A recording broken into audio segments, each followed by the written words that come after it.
ಎಲ್ಲರಿಗೂ ನಮಸ್ಕಾರ.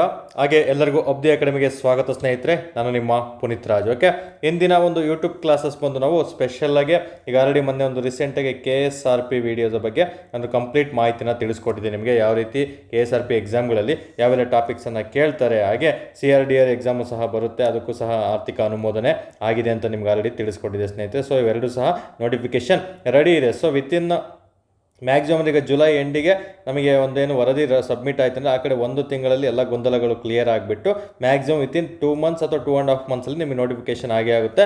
ಸೊ ಅಂಥ ಸಂದರ್ಭದಲ್ಲಿ ನಾವು ಓಲ್ಡ್ ಕ್ವಶನ್ ಪೇಪರ್ನ ಬಿಡಿಸೋದಲ್ಲ. ಈಗ ಏನು ಸಬ್ಜೆಕ್ಟನ್ನು ಓದಿರ್ತೀವಿ, ಈಗ ಎಲ್ಲರೂ ಆಲ್ಮೋಸ್ಟ್ PCಗೆ ಓದ್ತಾ ಇದ್ದೀರಿ ಅಂದರೆ, ಕಳೆದ ವರ್ಷ ಓದ್ತಿದ್ದೀರಿ ಅಂದರೆ ಆಲ್ಮೋಸ್ಟ್ ಎಲ್ರಿಗೂ ಒಂದು ವರ್ಷ ಆಗ್ತಾ ಬಂತು, ಫೀಲ್ಡಿಗೆ ಬಂದು ಎಕ್ಸ್ಪೀರಿಯನ್ಸ್ ಆಗ್ತಾ ಬಂದಿದೆ. ಇನ್ನು ಹಳೆ ಸ್ಟೂಡೆಂಟ್ಸ್ ಆಲ್ರೆಡಿ ಓದಿ ಒಂದು ಫಿಸಿಕಲಿಗೆ ಬಂದು ಮತ್ತು 1:5 ಬಂದುಬಿಟ್ಟು 1:1 ಕೂತಿಲ್ದರು ತುಂಬ ಜನ ಆಲ್ರೆಡಿ ಓದ್ತಾ ಇರ್ತಾರೆ. ಇನ್ನು PSIಗೆ ಓದ್ತಿರುವಂತಹ ಅಭ್ಯರ್ಥಿಗಳು ಕೆಲವೊಬ್ಬರು ಏನೋ ನಮಗೆ ಇನ್ನೊಂದು ಯಾವುದೋ ಒಂದು ಜಾಬ್ ಆದರೆ ಸಾಕು ಈಗ ಸದ್ಯಕ್ಕೆ ಅಂತೇಳಿ PCಗೆ ತುಂಬ ಫೋಕಸ್ ಮಾಡ್ತಾ ಇರ್ತಾರೆ. ಸೊ ಎಲ್ಲರಿಗೂ ಸಹ ಉಪಯುಕ್ತವಾಗಲಿ ಅಂತ ಹೇಳ್ಬಿಟ್ಟು ಈ KSRP PCಗೆ ಟಾರ್ಗೆಟ್, ಯಾಕಂದರೆ KSRP CRDR ಅಷ್ಟೇ ನೋಟಿಫಿಕೇಶನ್ ಆಗೋದು, ಸದ್ಯಕ್ಕೆ ಆರ್ಥಿಕ ಅನುಮೋದನೆ ಆಗಿರೋದು.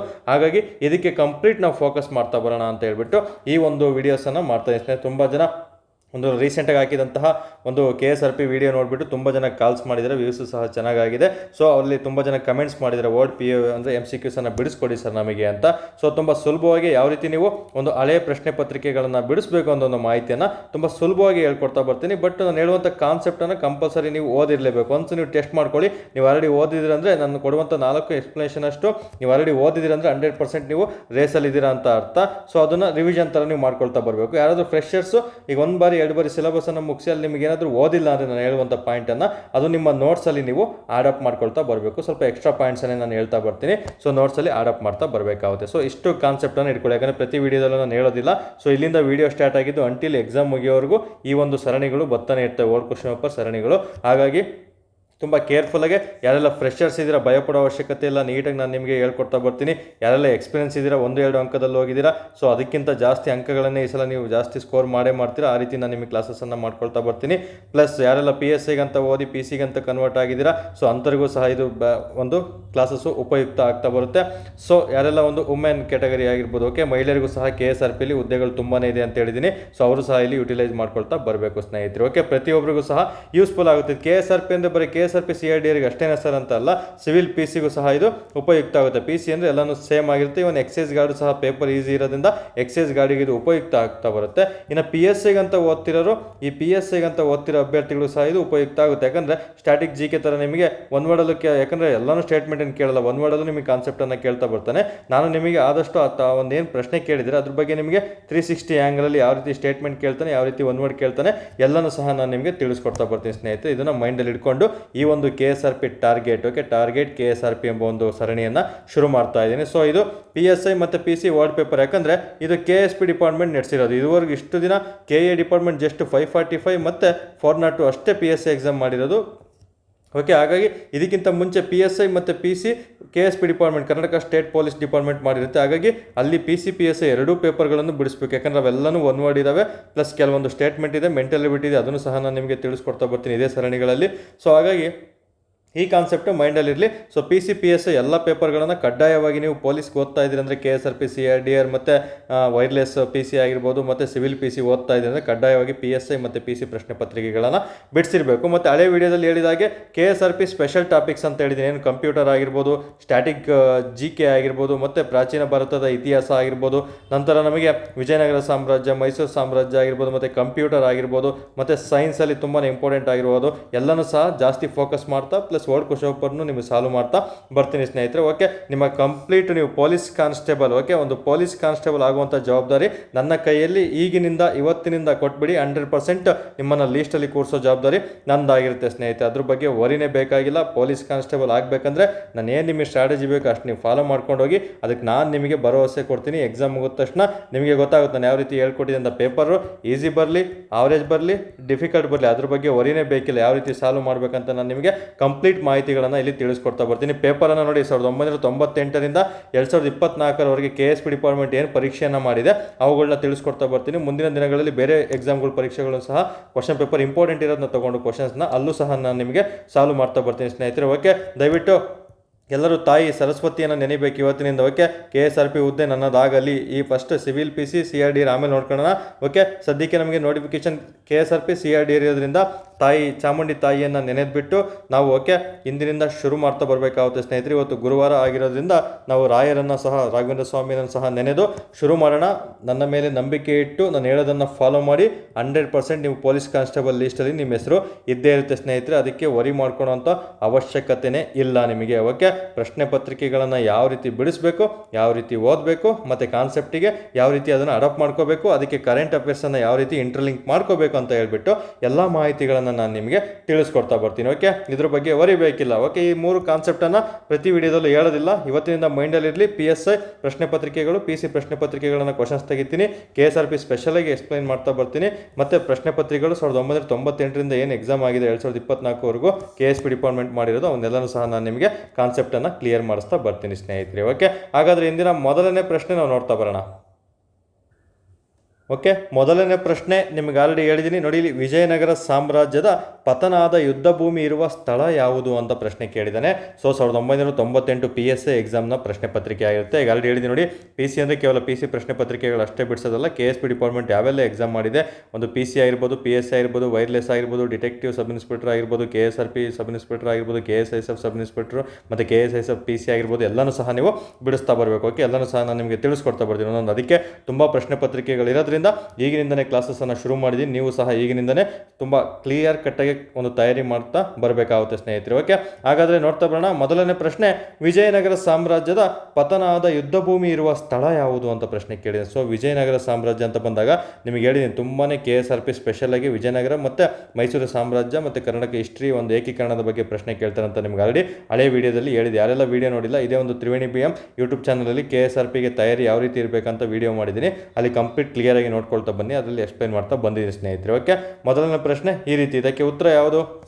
ಹಂಪಿನ, ಬ್ರಹ್ಮಗಿರಿನ, ಮಸ್ಕಿನ, ರಕ್ಕಸಂಗದ ಅಂಗಡಿನ ಅನ್ನೋದನ್ನ ಕಾನ್ಸೆಪ್ಟನ್ನು ನೀವು ತಿಳ್ಕೊಬೇಕಾಗುತ್ತೆ. ತುಂಬ ನಿಮ್ಗೆ ಆಲ್ರೆಡಿ ಇದನ್ನು ಓದಿರೋರಿಗೆ ಉತ್ತರವನ್ನು ಗೆಸ್ ಮಾಡಿರ್ತೀರ. ಸೊ ಯಾವ ರೀತಿ ಉತ್ತರವನ್ನು ನೀವು ಗೆಸ್ ಮಾಡಬೇಕಂತಲೂ ಸಹ ನಾನು ನಿಮಗೆ ತಿಳಿಸ್ಕೊಡ್ತಾ ಬರ್ತೀನಿ ಸ್ನೇಹಿತರೆ. ಓಕೆ, ವಿಜಯನಗರ ಸಾಮ್ರಾಜ್ಯ ಅಂತ ಬಂದಾಗ ನಮಗೆ ಏನು ತಿಳ್ಕೊಂಡಿರ್ಬೇಕು ಇದ್ರ ಬಗ್ಗೆ ಕಂಪಲ್ಸರಿ. ನಮಗೆ ಇದುವರೆಗೂ ಎಕ್ಸಾಮಲ್ಲಿ ಕೇಳಿರುವಂಥ ಎಲ್ಲನೂ ಸಹ ಹೇಳಲ್ಲ. ಮುಂದೆ ಹೋಗ್ತಾ ವಿಜಯನಗರದ ಮೇಲೆ ನೂರಾರು ಪ್ರಶ್ನೆಗಳು ಬರ್ತಾವೆ. ಅವನ್ನೆಲ್ಲನೂ ಸಹ ಹೇಳ್ತಾ ವಿಜಯನಗರ ಸಾಮ್ರಾಜ್ಯನೇ ನಿಮಗೆ ಒಂದೊಂದೇ ಹಂತವಾಗಿ ಕಂಪ್ಲೀಟ್ ಕೊಡ್ತಾ ಬರ್ತೀನಿ. ಯಾಕಂದರೆ ಇಲ್ಲೇ ನಿಮಗೆ ಪ್ರತಿಯೊಂದು ಹೇಳ್ತಾ ಬರ್ತೀನಿ ಅಂದರೆ ಕನ್ಫ್ಯೂಷನ್ ಆಗುತ್ತೆ. ಸೊ ಅದನ್ನು ಕ್ವಶನ್ ಪೇಪರ್ ಸಾಲ್ವ್ ಮಾಡಿರ್ತಾರೆ ಇರಲ್ಲ ಸ್ನೇಹಿತರೆ. ಈ 4 ಆಪ್ಷನ್ಗಳಿಗೆ ಏನು ಲಿಂಕ್ ಇದಾವೆ ಅಂತ ನಾನು ನಿಮಗೆ ತಿಳಿಸ್ಕೊಡ್ತಾ ಬರ್ತೀನಿ. ಪ್ಲಸ್ ಕಾನ್ಸೆಪ್ಟು ಸಹ ಕೆಲವೊಮ್ಮೆ ತಿಳಿಸ್ಕೊಡ್ತಾ ಬರ್ತೀನಿ. ಓಕೆ, ವಿಜಯನಗರ ಸಾಮ್ರಾಜ್ಯ ಅಂತ ಬಂದಾಗ ಇದು ಸ್ಥಾಪನೆ ಆದಂತಹ ವರ್ಷವನ್ನು ನೀವು ತಿಳ್ಕೊಬೇಕಾಗುತ್ತೆ. 1300. ಓಕೆ, 1336ರಲ್ಲಿ ಇದು ಸ್ಥಾಪನೆ ಆಗಿರ್ತಾರೆ ಸ್ನೇಹಿತರೆ. ಇದು ತುಂಬಾ ಇಂಪಾರ್ಟೆಂಟ್ ಆಗಿರುತ್ತೆ. ಓಕೆ, ಹೀಗೆ 1336ರಲ್ಲಿ ಸ್ಥಾಪನೆ ಆದಂತಹ ಈ ರಾಜ್ಯವು ಇದರ ಒಂದು ಲಾಂಛನ ಯಾವುದಾಗಿತ್ತು ಅಂತ ತುಂಬ ಬಾರಿ ಪ್ರಶ್ನೆ ಕೇಳಿದ್ದಾನೆ. ತುಂಬಾ ಸುಲಭ ಆಗಿರುತ್ತೆ. ಇದು ವರಹ ಆಗಿರುತ್ತೆ. ವರಹ ಅಂದರೆ ಇದೊಂದು ವರಹ ಅಂತ ಎಂಥ ವರಹ ಅಂತ ಕೇಳ್ತಾನೆ. ಎಡಮುಖದ ವರಹ ಆಗಿರುತ್ತೆ ಸ್ನೇಹಿತರೆ. ಇನ್ನೊಂದು ನಮಗೆ ಕರ್ನಾಟಕ ಇತಿಹಾಸದಲ್ಲೇ ಬಲಮುಖದ ವರಹ ಅಂತ ಬರುತ್ತೆ. ಬಲಮುಖದ ವರಹ ಅಂತ ಬಂದಾಗ ಇದು ಬಾದಾಮಿ ಚಾಲುಕ್ಯರ ಒಂದು ಲಾಂಛನ ಆಗಿರ್ತದೆ, ನೆನ್ಪಿಡ್ಕೋಬೇಕು. ಬಾದಾಮಿ ಚಾಲುಕ್ಯರ ಲಾಂಛನ ಬಲಮುಖದ ವರಹ ಆಗಿರುತ್ತೆ. ಎಡಮುಖದ ವರಹ ಅಂತ ಬಂದಾಗ ಅದು ವಿಜಯನಗರ ಸಾಮ್ರಾಜ್ಯದಾಗಿರುತ್ತೆ. ಸಿಂಪಲ್ ನೋಡಿ, ವರಹ ಅಂತ ಬಂದಾಗ ಇಲ್ಲಿ ನೋಡಿ ಬಲ ಅಂತ ಇದೆ ನೋಡಿ, ಬಾ. ಸೊ ಇಲ್ಲೂ ಬಾ ಇದೆ. ಬಾದಾಮಿ ಚಾಲುಕ್ಯರು ಬಲಮುಖದ ವರಹ ಅಂತ ನೀವು ನೆನ್ಪಿಡ್ಕೋಬೋದು, ಅವಾಗ ಕನ್ಫ್ಯೂಷನ್ ಆಗಲ್ಲ. ಅದನ್ನು ಬಿಟ್ಟರೆ ನೆಕ್ಸ್ಟ್ ವರಹ ಯಾವುದಕ್ಕೆ ಬರುತ್ತೆ? ವಿಜಯನಗರ ಸಾಮ್ರಾಜ್ಯಕ್ಕೆ ಬರುತ್ತೆ ಅನ್ನೋದನ್ನ ಕಾನ್ಸೆಪ್ಟನ್ನು ನೀವು ತಿಳ್ಕೊಂಡಿರ್ಬೇಕಾಗುತ್ತೆ. ಓಕೆ, ಇನ್ನು ಇವರ ರಾಜಧಾನಿಗಳು ಅಂತ ಬಂದಾಗ ನಮಗೆ ಹಲವಾರು ರಾಜಧಾನಿಗಳನ್ನು ಒಳಗೊಂಡಿದೆ. ಒಂದು ಮೊದಲನೇದಾಗಿ ಆನೆಗುಂದಿ ಆಗಿರ್ಬೋದು, ನಂತರ ಹಂಪಿ ಆಗಿರ್ಬೋದು, ತದನಂತರ ಪೆನಗೊಂಡ ಅಂತ ಬರುತ್ತೆ ಆಂಧ್ರ ಪ್ರದೇಶದಲ್ಲಿ, ನಂತರ ಇವರದು ಚಂದ್ರಗಿರಿ ಅಂತ ಬರುತ್ತೆ. ಇವೆಲ್ಲನೂ ಸಹ ಇವರ ಒಂದು ರಾಜಧಾನಿಗಳಾಗಿರ್ತವೆ ಸ್ನೇಹಿತರೆ. ಮುಂದೆ ಹೋಗ್ತಾ ವೆಲ್ಲೂರು ಸಹ ಕೊನೆಯದಾಗಿ ಏನು ಈ ಅರವೀಡು ಮನೆತನ ಬರ್ತಾರೆ ಅವರು ಸಹ ರಾಜಧಾನಿಯನ್ನಾಗಿ ಮಾಡ್ಕೊಂಡಿರ್ತಾರೆ. ಸೊ ಮೇಯ್ನ್ ನಮಗೆ ಹಂಪಿ ಇವರ ಮುಖ್ಯ ರಾಜಧಾನಿ, ಪ್ರಸಿದ್ಧ ರಾಜಧಾನಿ ಆಗಿರುತ್ತೆ. ಈ ಹಂಪಿಯ ಒಂದು ಪ್ರಾಚೀನ ಹೆಸರು ಏನಾಗಿತ್ತು ಅಂತ ತುಂಬ ಬಾರಿ ಪ್ರಶ್ನೆ ಕೇಳಿದ್ದಾನೆ. ಕಿಷ್ಕಿಂದೆ ಎಂಬುದು ಒಂದು ಹಂಪಿಯ ಒಂದು ಪ್ರಾಚೀನ ಹೆಸರಾಗಿತ್ತು. ತುಂಬ ಬಾರಿ ಎಕ್ಸಾಮಲ್ಲಿ ಪ್ರಶ್ನೆ ಕೇಳಿದ್ದಾನೆ, ನೆನ್ಪಿಡ್ಕೋಬೇಕು. ಕಿಷ್ಕಿಂದೆ ಯಾವುದರ ಒಂದು ಹೆಸರಾಗಿದೆ ಅಂತ. ಹಂಪಿಯ ಒಂದು ಪ್ರಾಚೀನ ಹೆಸರಾಗಿರ್ತದೆ ಸ್ನೇಹಿತರೆ. ಸೊ ಇಲ್ಲಿ ಹಂಪಿ ಅಂತ ಬಂದಾಗ ಇಷ್ಟ ಆಯಿತು. ಸೊ ಇದೇ ರೀತಿ ನಮಗೆ ವಿಜಯನಗರ ಸಾಮ್ರಾಜ್ಯ ಚೆನ್ನಾಗಿ ಆಳ್ವಿಕೆ ಮಾಡಿಕೊಂಡು ಒಟ್ಟು ಎಷ್ಟು ಮನೆತನಗಳು ಆಳ್ವಿಕೆ ಮಾಡಿದ್ದು ಅಂತ ಕೇಳ್ತಾನೆ. 4 ಮನೆತನಗಳು ಇಲ್ಲಿ ಆಳ್ವಿಕೆ ಮಾಡಿರ್ತಾನೆ ಸ್ನೇಹಿತರೆ. ಆಳ್ವಿಕೆ ಮಾಡಿದಂತಹ ಮನೆತನಗಳು ಸಂಗಮ ಆಗಿರ್ಬೋದು, ಸಾಳುವ ಆಗಿರ್ಬೋದು, ಮತ್ತು ತುಳುವ ಆಗಿರ್ಬೋದು, ಮತ್ತು ಅರವೀಡು ಮನೆತನಗಳು ಇಲ್ಲಿ ಆಳ್ವಿಕೆ ಮಾಡಿರ್ತಾರೆ. ಸೊ ಇಲ್ಲಿ ನಮಗೆ ಸಂಗಮ ಮನೆತನದಲ್ಲಿ ಯಾರೆಲ್ಲ ಅರಸರು ಬರ್ತಾರೆ ಅನ್ನೋದನ್ನ ನೆನ್ಪಿಡ್ಕೋಬೇಕು. ಸಾಳುವ ಮನೆತನದಲ್ಲಿ ಅರಸರು, ತುಳುವ ಮನೆತನದಲ್ಲಿ ಬರುವಂತಹ ಅರಸರು, ಅರವಿಡು ಮನೆತನದಲ್ಲಿ ಬರುವಂತಹ ಅರಸರನ್ನು ಇತ್ತೀಚಿನ ಎಕ್ಸಾಮ್ಗಳಲ್ಲಿ ಕಾಲಾನುಕ್ರಮವಾಗಿ ಕೇಳ್ತಾ ಇದ್ದಾನೆ. ಸೊ ಕಾಲಾನುಕ್ರಮವಾಗಿ ಓದ್ಕೋಬೇಕು. ನೀವು ಕೇವಲ ಏನು ನಿಮಗೆ ಈ ಸಂಗಮ ಮನೆತನ ಅಂದರೆ ಎಲ್ಲ ಪುಸ್ತಕದಲ್ಲೂ 1ನೇ ಹರಿಹರ, 1ನೇ ಬುಕ್ಕರಾಯ, 2ನೇ ಹರಿಹರ, 1ನೇ ದೇವರಾಯ, ಪ್ರೌಢದೇವರಾಯ ಅಷ್ಟೇ ಕೊಟ್ಟಿರ್ತಾನೆ. ಅದನ್ನಷ್ಟೇ ನೀವು ಓದೋದಲ್ಲ ಸ್ನೇಹಿತರೆ. ಅದಕ್ಕೂ ಮೀರಿ ತುಂಬ ಜನ ಒಂದು ರಾಜರು ಇಲ್ಲಿ ಆಳ್ವಿಕೆ ಮಾಡಿರ್ತಾನೆ. ವಿರೂಪಾಕ್ಷ ರಾಯ ಅಂತ ಒಬ್ಬರು ಬರ್ತಾರೆ.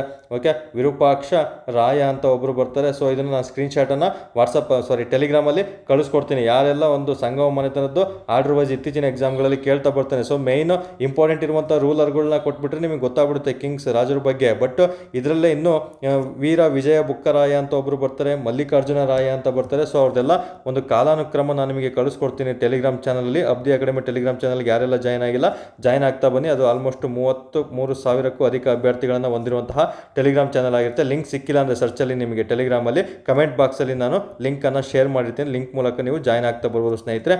ಓಕೆ, ಇದರ ಒಂದು ಕಾಲಾನುಕ್ರಮವನ್ನು ನಾನಿಲ್ಲಿ ಅಪ್ಲೋಡ್ ಮಾಡ್ತಾ ಬರ್ತೀನಿ. ತುಂಬ ಸುಲಭವಾಗಿ ನೀವು ಓದ್ಕೊಳ್ತಾ ಬರಬೇಕು. ಆರ್ಡರ್ ವೈಸು ಟೋಟಲ್ 11 ಜನ ಇದನ್ನು ಆಳ್ವಿಕೆ ಮಾಡಿರ್ತಾರೆ. ತುಂಬ ಕೇರ್ಫುಲ್ಲಾಗಿ ಆರ್ಡರ್ ವೈಸ್ ಓದ್ಕೊಳ್ಳಿ. ಎಕ್ಸಾಮಲ್ಲಿ ಖಂಡಿತ ಈ ಪ್ರಶ್ನೆ ರಿಪೀಟ್ ಆಗುತ್ತೆ. ನೆಕ್ಸ್ಟ್ ಲೆವೆಲ್ ಪ್ರಶ್ನೆ ಕೇಳಿದಾಗ ಈ ರೀತಿ ರಿಪೀಟ್ ಆಗ್ತಾ ಬರ್ತದೆ ಸ್ನೇಹಿತರೆ. ಓಕೆ, ಈ ರೀತಿ 4 ಮನೆತನಗಳು ಆಳ್ವಿಕೆ ಮಾಡ್ತವೆ. ಮೊದಲ ಮನೆತನ ಅಂತ ಕೇಳಿದರೆ ಸಂಗಮ, 2ನೇದು, 3ನೇದು ಮತ್ತು 4ನೇದು ಅಂತ ಕೇಳಿದರೆ ಅರೆವೀಡು ಆಗಿರ್ತದೆ ಸ್ನೇಹಿತರೆ. ಇದರಲ್ಲಿ ತುಂಬ ಬಾರಿ ಪ್ರಶ್ನೆ ರಿಪೀಟ್ ಆಗಿರೋದು ಕೃಷ್ಣದೇವರಾಯ ಯಾವ ಮನೆತನದವನಂತ ತುಳುವ ಮನೆತನದವನಾಗಿರ್ತಾನೆ. ಓಕೆ, ಅವರು ತುಳುವ ಮನೆತನದವರಾಗಿರ್ತಾರೆ. ಯಾರು? ಶ್ರೀಕೃಷ್ಣ ದೇವರಾಯ. ಅದನ್ನು ಸಹ ತುಂಬಾ ಇಂಪಾರ್ಟೆಂಟ್ ಆಗಿರುವಂಥದ್ದಾಗಿರ್ತದೆ ಸ್ನೇಹಿತರೆ. ಓಕೆ, ಈ ರೀತಿ ಮಾಡಿದಂತಹ ಮನೆತನಗಳಲ್ಲಿ 1330ರಲ್ಲಿ ಸ್ಟಾರ್ಟ್ ಆದಂತಹ ಮನೆತನ 1646ರಲ್ಲಿ ಎಂಡ್ ಆಗ್ತಾ ಬರ್ತದೆ ಸ್ನೇಹಿತರೆ. ಸಿಂಪಲ್ಲು 1330 ನೆನ್ಪಿಟ್ಕೊಳ್ಳಿ. ಇಲ್ಲಿ 46 ಲಾಸ್ಟ್ ಇಟ್ಕೊಂಡ್ಬಿಟ್ರೆ ಲಾಸ್ಟ್ 6 ಇಲ್ಲಿ ಬರುತ್ತಲ್ಲ, ಇದು 6 ಇದು 6 ಅಂತ ನೆನ್ಪಿಟ್ಕೊಂಡ್ಬಿಟ್ರೆ 1646 ಅಂತ ನಿಮಗೆ ಕನ್ಫ್ಯೂಷನ್ ಆಗೋಲ್ಲ ಸ್ನೇಹಿತರೆ. ಸ್ಥಾಪನೆ ಆಗಿದ್ದು ಎಂಡ್ ಆಗಿದ್ದು ಎರಡು ಸಹ ನೆನ್ಪಿಟ್ಕೋಬೇಕು. ಇದಕ್ಕೆ 11 ವರ್ಷ ಆಡ್ ಮಾಡಿಬಿಟ್ರೆ 1347ರಲ್ಲಿ ಬಹುಮನಿ ಸಾಮ್ರಾಜ್ಯ ಶುರುವಾಗ್ತಾ ಬರುತ್ತೆ. ಇದನ್ನು ಸಹ ಪ್ರಶ್ನೆ ತುಂಬ ಬಾರಿ ಆಗಿದೆ. ಸೊ ವಿಜಯನಗರ ಸಾಮ್ರಾಜ್ಯ 1336ರಲ್ಲಿ ಸ್ಥಾಪನೆ ಆದರೆ ಬಹುಮನಿ ಸಾಮ್ರಾಜ್ಯ 11 ವರ್ಷಗಳ ನಂತರ 1347ರಲ್ಲಿ ಸ್ಥಾಪನೆ ಆಗ್ತಾ ಬರ್ತದೆ ಸ್ನೇಹಿತರೆ. ಅದರ ಜೊತೆಗೆ ಇವೆರಡು ಮನೆತನಗಳು ಸ್ಥಾಪನೆ ಆದಾಗ ಇದ್ದಂತಹ ದೆಹಲಿ ಅರಸ ಯಾರು ಅಂತ ಕೇಳ್ತಾನೆ. ಮಹಮ್ಮದ್ ಬಿನ್ ತುಘಲಕ್, ಹುಚ್ಚು ದೊರೆ ಅಂತ ಏನು ಕರಿತೀವಿ, ಮಹಮ್ಮದ್ ಬಿನ್ ತುಘಲಕ್ ಇಲ್ಲಿ ಆಳ್ವಿಕೆ ಮಾಡ್ತಾ ಇರ್ತಾನೆ ದೆಹಲಿಯಲ್ಲಿ ಇವೆರಡು ಮನೆತನಗಳು ಉಗಮವಾದಾಗ. ಇದನ್ನು ಸಹ ಎಕ್ಸಾಮಲ್ಲಿ ಪ್ರಶ್ನೆ ಆಗಿದೆ. ಓಕೆ, ನಂತರ ಸೊ ಇಲ್ಲಿ ಹಂಪಿ ಅನ್ನೋದು ಕೇವಲ ನಮಗೆ ಇದರ ಒಂದು ರಾಜಧಾನಿ ಆಗಿರುತ್ತೆ ಅಷ್ಟೇ. ಹೋಗ್ತಾ ನಮಗೆ ಇವುಗಳ ಜೊತೆಗೆ ತುಂಬಾ ಇಂಪಾರ್ಟೆಂಟ್ ಆಗಿರೋದು ನಮಗೆ ಒಂದು ಕದನ ನಡೀತದೆ ಸ್ನೇಹಿತರೆ. ಈ ಕದನದಲ್ಲಿ ಆದಷ್ಟು ವಿಜಯನಗರದ ಮೇಲೆ ತುಂಬಾ ಪರಿಣಾಮ ಬೀರುತ್ತೆ. ಆ ಕದನ ಆದಂತಹ ವರ್ಷನೇ 1565 ಜನವರಿ 23ರಂದು ಇದು ಕದನ ಆಗಿರುತ್ತೆ. ಸೊ ಈ ಕದನದ ಹೆಸರೇ ತಾಳಿಕೋಟೆ ಕದನ ಅಂತ ಕರೀತಾರೆ. ಈ ತಾಳಿಕೋಟೆ ಕದನಕ್ಕೆ ಇನ್ನೊಂದು ಹೆಸರೇ ರಕ್ಕಸಂಗಡಿ ಕದನ ಅಂತ ಕರೀತಾ ಬರ್ತಾನೆ. ಏನೋ ರಕ್ಕಸ ತಂಗಡಿ ಕದನ ಅಂತ ಕರಿತಾ ಬರ್ತಾರೆ. ತುಂಬಾ ಇಂಪಾರ್ಟೆಂಟ್ ಆಗಿರೋದು. ಸೊ ಓಕೆ, ತಾಳಿಕೋಟೆ ಪ್ರಸ್ತುತ ಯಾವ ಜಿಲ್ಲೆಯಲ್ಲಿದೆ ಅಂತ ಪ್ರಶ್ನೆ ಕೇಳ್ತಾನೆ. ಬಿಜಾಪುರ. ಓಕೆ, ಬಿಜಾಪುರ ಜಿಲ್ಲೆಯಲ್ಲಿ ತಾಳಿಕೋಟೆ ನೆಲೆಸಿದೆ, ನೆನ್ಪಿಟ್ಕೋಬೇಕು. ಇದು ವಿಜಯನಗರ ಸಾಮ್ರಾಜ್ಯದ ಅವನತಿಗೆ ಕಾರಣವಾದಂತಹ ಮುಖ್ಯ ಕದನ ಆಗಿರ್ತದೆ ಸ್ನೇಹಿತರೆ. 1565 ಜನವರಿ 23ರಂದು ಸಹ ಇಲ್ಲಿ ಇಂಪಾರ್ಟೆಂಟ್ ಆಗುತ್ತೆ. ಜಸ್ಟ್ ನೋಡಿ, ಸುಭಾಷ್ ಚಂದ್ರ ಬೋಸ್ ದಿನ ಯಾವತ್ತು ಅಂತ ಕೇಳ್ತಾರೆ, ನೇತಾಜಿ ದಿನ ಯಾವತ್ತು ಅಂತ ಕೇಳ್ತಾರೆ. ಜನವರಿ 23 ಆಗಿರ್ತದೆ. ಇದನ್ನು ಪರಾಕ್ರಮ್ ದಿವಸ್ ಅಂತಲೂ ಸಹ ಕರೀತಾನೆ. ಸೊ ಏನು ಪರಾಕ್ರಮ್ ದಿವಸ್ ಯಾವತ್ತು ಅಂತ ಕೇಳ್ತಾರೆ, ಜನವರಿ 23 ಸುಭಾಷ್ ಚಂದ್ರ ಅವರಿಗೋಸ್ಕರ ಇದನ್ನು ಆಚರಣೆ ಮಾಡ್ತಾರೆ ಸ್ನೇಹಿತರೆ. ಇದನ್ನು ಸಹ ಎಕ್ಸಾಮ್ ದೃಷ್ಟಿಯಿಂದ ತುಂಬಾನೇ ಇಂಪಾರ್ಟೆಂಟ್. ಓಕೆ, ಇವೆಲ್ಲ ಯಾವ ಒಂದು ತಾಳಿಕೋಟೆ ಕದನ ಯಾರ್ಯಾರ ಮಧ್ಯೆ ನಡೀತು ಅಂತ ಕೇಳ್ತಾನೆ. ವಿಜಯನಗರ ಮತ್ತೆ ಒಂದು ಶಾಹಿ ಸುಲ್ತಾನರ ನಡುವೆ, ಬಿಜಾಪುರ ಶಾಹಿ ಸುಲ್ತಾನರ ನಡುವೆ ನಡೀತಾ ಬರ್ತದೆ ಸ್ನೇಹಿತರೆ. ಅದರಲ್ಲಿ 5 ಮನೆತನಗಳು ಭಾಗಿಯಾಗಿರ್ತವೆ. ಓಕೆ, ಅದ್ರ ಬಗ್ಗೆ ನೆಕ್ಸ್ಟ್ ನಿಮಗೆ ಹೇಳ್ತಾ ಬರ್ತೀನಿ. ಸೊ ಇಲ್ಲಿ ಕದನ ಯಾವುದು? ರಕ್ಕಸಂಗಡಿ ಕದನ ಇದಕ್ಕೆ ಕಾರಣವಾಗಿರ್ತದೆ. ಸೊ ಇಲ್ಲಿ ಆಪ್ಷನ್ ಯಾವುದು? ಆಪ್ಷನ್ ಡಿ ಇಲ್ಲಿ ಸರಿ ಉತ್ತರ ಆಗಿರುತ್ತೆ. ರಕ್ಕಸಂಗಡಿ ಕದನ ತುಂಬಾನೇ ಇಂಪಾರ್ಟೆಂಟ್, ನೆನಪಲ್ಲಿರ್ಬೇಕು. ಇನ್ನು ಹಂಪಿ ಇವರ ರಾಜಧಾನಿ ಆಗಿರುತ್ತೆ, ಕಿಷ್ಕಿಂಧೆ ಅಂತ ಕರಿತೀವಿ. ಇಲ್ಲಿ ಬ್ರಹ್ಮಗಿರಿ ಇದೆ ನೋಡು, ಇದು ಅಶೋಕನ ಶಾಸನ ಆಗಿರುತ್ತೆ, ನೆನ್ಪಿಟ್ಕೋಬೇಕು. ಚಿತ್ರದುರ್ಗ ಜಿಲ್ಲೆಯ ಮೊಳಕಾಲ್ಮೂರು ತಾಲೂಕಿನಲ್ಲಿದೆ ಬ್ರಹ್ಮಗಿರಿ ಶಾಸನ. ನಂತರ ಮಸ್ಕಿ, ಇದು ಸಹ ಅಶೋಕನ ಶಾಸನ. ಅಶೋಕನ ಹೆಸರು ಒಂದು ದೇವನಾಮ ಪ್ರಿಯದರ್ಶಿ ಎಂದು ಕರೆದಿರುವಂತಹ ಉಲ್ಲೇಖವಾಗಿರುವಂತಹ ಶಾಸನ ಯಾವುದು ಅಂತ ಕೇಳಿದರೆ ಮಸ್ಕಿ ಶಾಸನ ಆಗಿರುತ್ತೆ. ಇದು ರಾಯಚೂರು ಜಿಲ್ಲೆಯಲ್ಲಿ ಕಂಡುಬರುವಂತಹ ಒಂದು ಶಾಸನ ಆಗಿರುತ್ತೆ, ನೆನ್ಪಿಟ್ಕೋಬೇಕು. ಇದನ್ನು ಸಹ ತುಂಬ ಬಾರಿ ಪ್ರಶ್ನೆ ಕೇಳಿದ್ದೇನೆ ಸ್ನೇಹಿತರೆ. ಓಕೆ, ಇಷ್ಟು ಸಹ ನಮಗೆ ಈ ಪ್ರಶ್ನೆಗೆ ಒಂದು ಎಕ್ಸ್ಪ್ಲನೇಷನ್ ಅಂತ ಬಂದಾಗ ಇಷ್ಟು ಓದ್ಕೊಂಡಿರಬೇಕಾಗುತ್ತೆ. ತುಂಬಾ ಇಂಪಾರ್ಟೆಂಟು, ಎಕ್ಸಾಮ್ ದೃಷ್ಟಿಯಿಂದ ತುಂಬ ಬಾರಿ ಪ್ರಶ್ನೆ ಕೇಳಿದ್ದೇನೆ ಸ್ನೇಹಿತರು. ಓಕೆ, ವಿಜಯನಗರ ಸಾಮ್ರಾಜ್ಯದ ಪತನದ ಬಗ್ಗೆ ಕಾರಣವಾಗುವಂತಹ ಕದನ ಯಾವುದು ಅಂತ ಕೇಳಿದರೆ ರಕ್ಕಸಂಗಡಿ ಕದನ ಆಗಿರ್ತದೆ ಸ್ನೇಹಿತರೆ. ಓಕೆ, ಉತ್ತರ ಬಂದು ಆಪ್ಷನ್ ಡಿ ಆಗಿರುತ್ತೆ. ಓಕೆ, ಮುಂದಿನ ಪ್ರಶ್ನೆ ನಾವು ನೋಡ್ತಾ ಬರೋಣ. ಈಗ ಇಲ್ಲೇನು ಎಕ್ಸ್ಪ್ಲನೇಷನ್ ಹೇಳಿದ್ದೀನಿ ಎಲ್ಲನೂ ಸಹ ಎಕ್ಸಾಮಲ್ಲಿ ಪಿ ಸಿ ಮತ್ತು PSIಲಿ ಪ್ರಶ್ನೆಗಳನ್ನು ಕೇಳಿರೋಂಥದ್ದನ್ನೇ ರಿವಿಷನ್ ಮಾಡ್ತಾ ಇದ್ದೀನಿ. ಸೊ ಕೇರ್ಫುಲ್ಲಾಗಿ ಓದ್ಕೋಬೇಕು. ಕೆಲವೊಂದು ನಿಮಗೆ ಹೋಮ್ವರ್ಕ್ ಕೊಟ್ಟಿರ್ತೀನಿ. ಏನು ಹೋಮ್ವರ್ಕು ಇಲ್ಲಿ ಹೇಳಿದ್ನಲ್ಲ, ಇವೆಲ್ಲ ಮನೆತನಗಳ ಅರಸರನ್ನು ಕಾಲಾನುಕ್ರಮವಾಗಿ ಕಂಪಲ್ಸರಿ ನೆನಪಿಟ್ಕೋಬೇಕು. ಅದರಲ್ಲೂ ಸಂಗಮ ಮನೆತನದ ಅರಸರನ್ನು ಕಂಪಲ್ಸರಿ ನೆನಪಿಟ್ಕೋಬೇಕು. ಮತ್ತು ಈ 4 ಮನೆತನಗಳಲ್ಲಿ ಹೈಯೆಸ್ಟ್ ಆಳ್ವಿಕೆ ಮಾಡಿದಂದರೆ ದೀರ್ಘಾವಧಿ ಮನೆತನ ಅಂದರೆ ಅತಿ ದೊಡ್ಡ ಮನೆತನ ಯಾವುದು ಅಂತ ಪ್ರಶ್ನೆ ಕೇಳ್ತಾನೆ.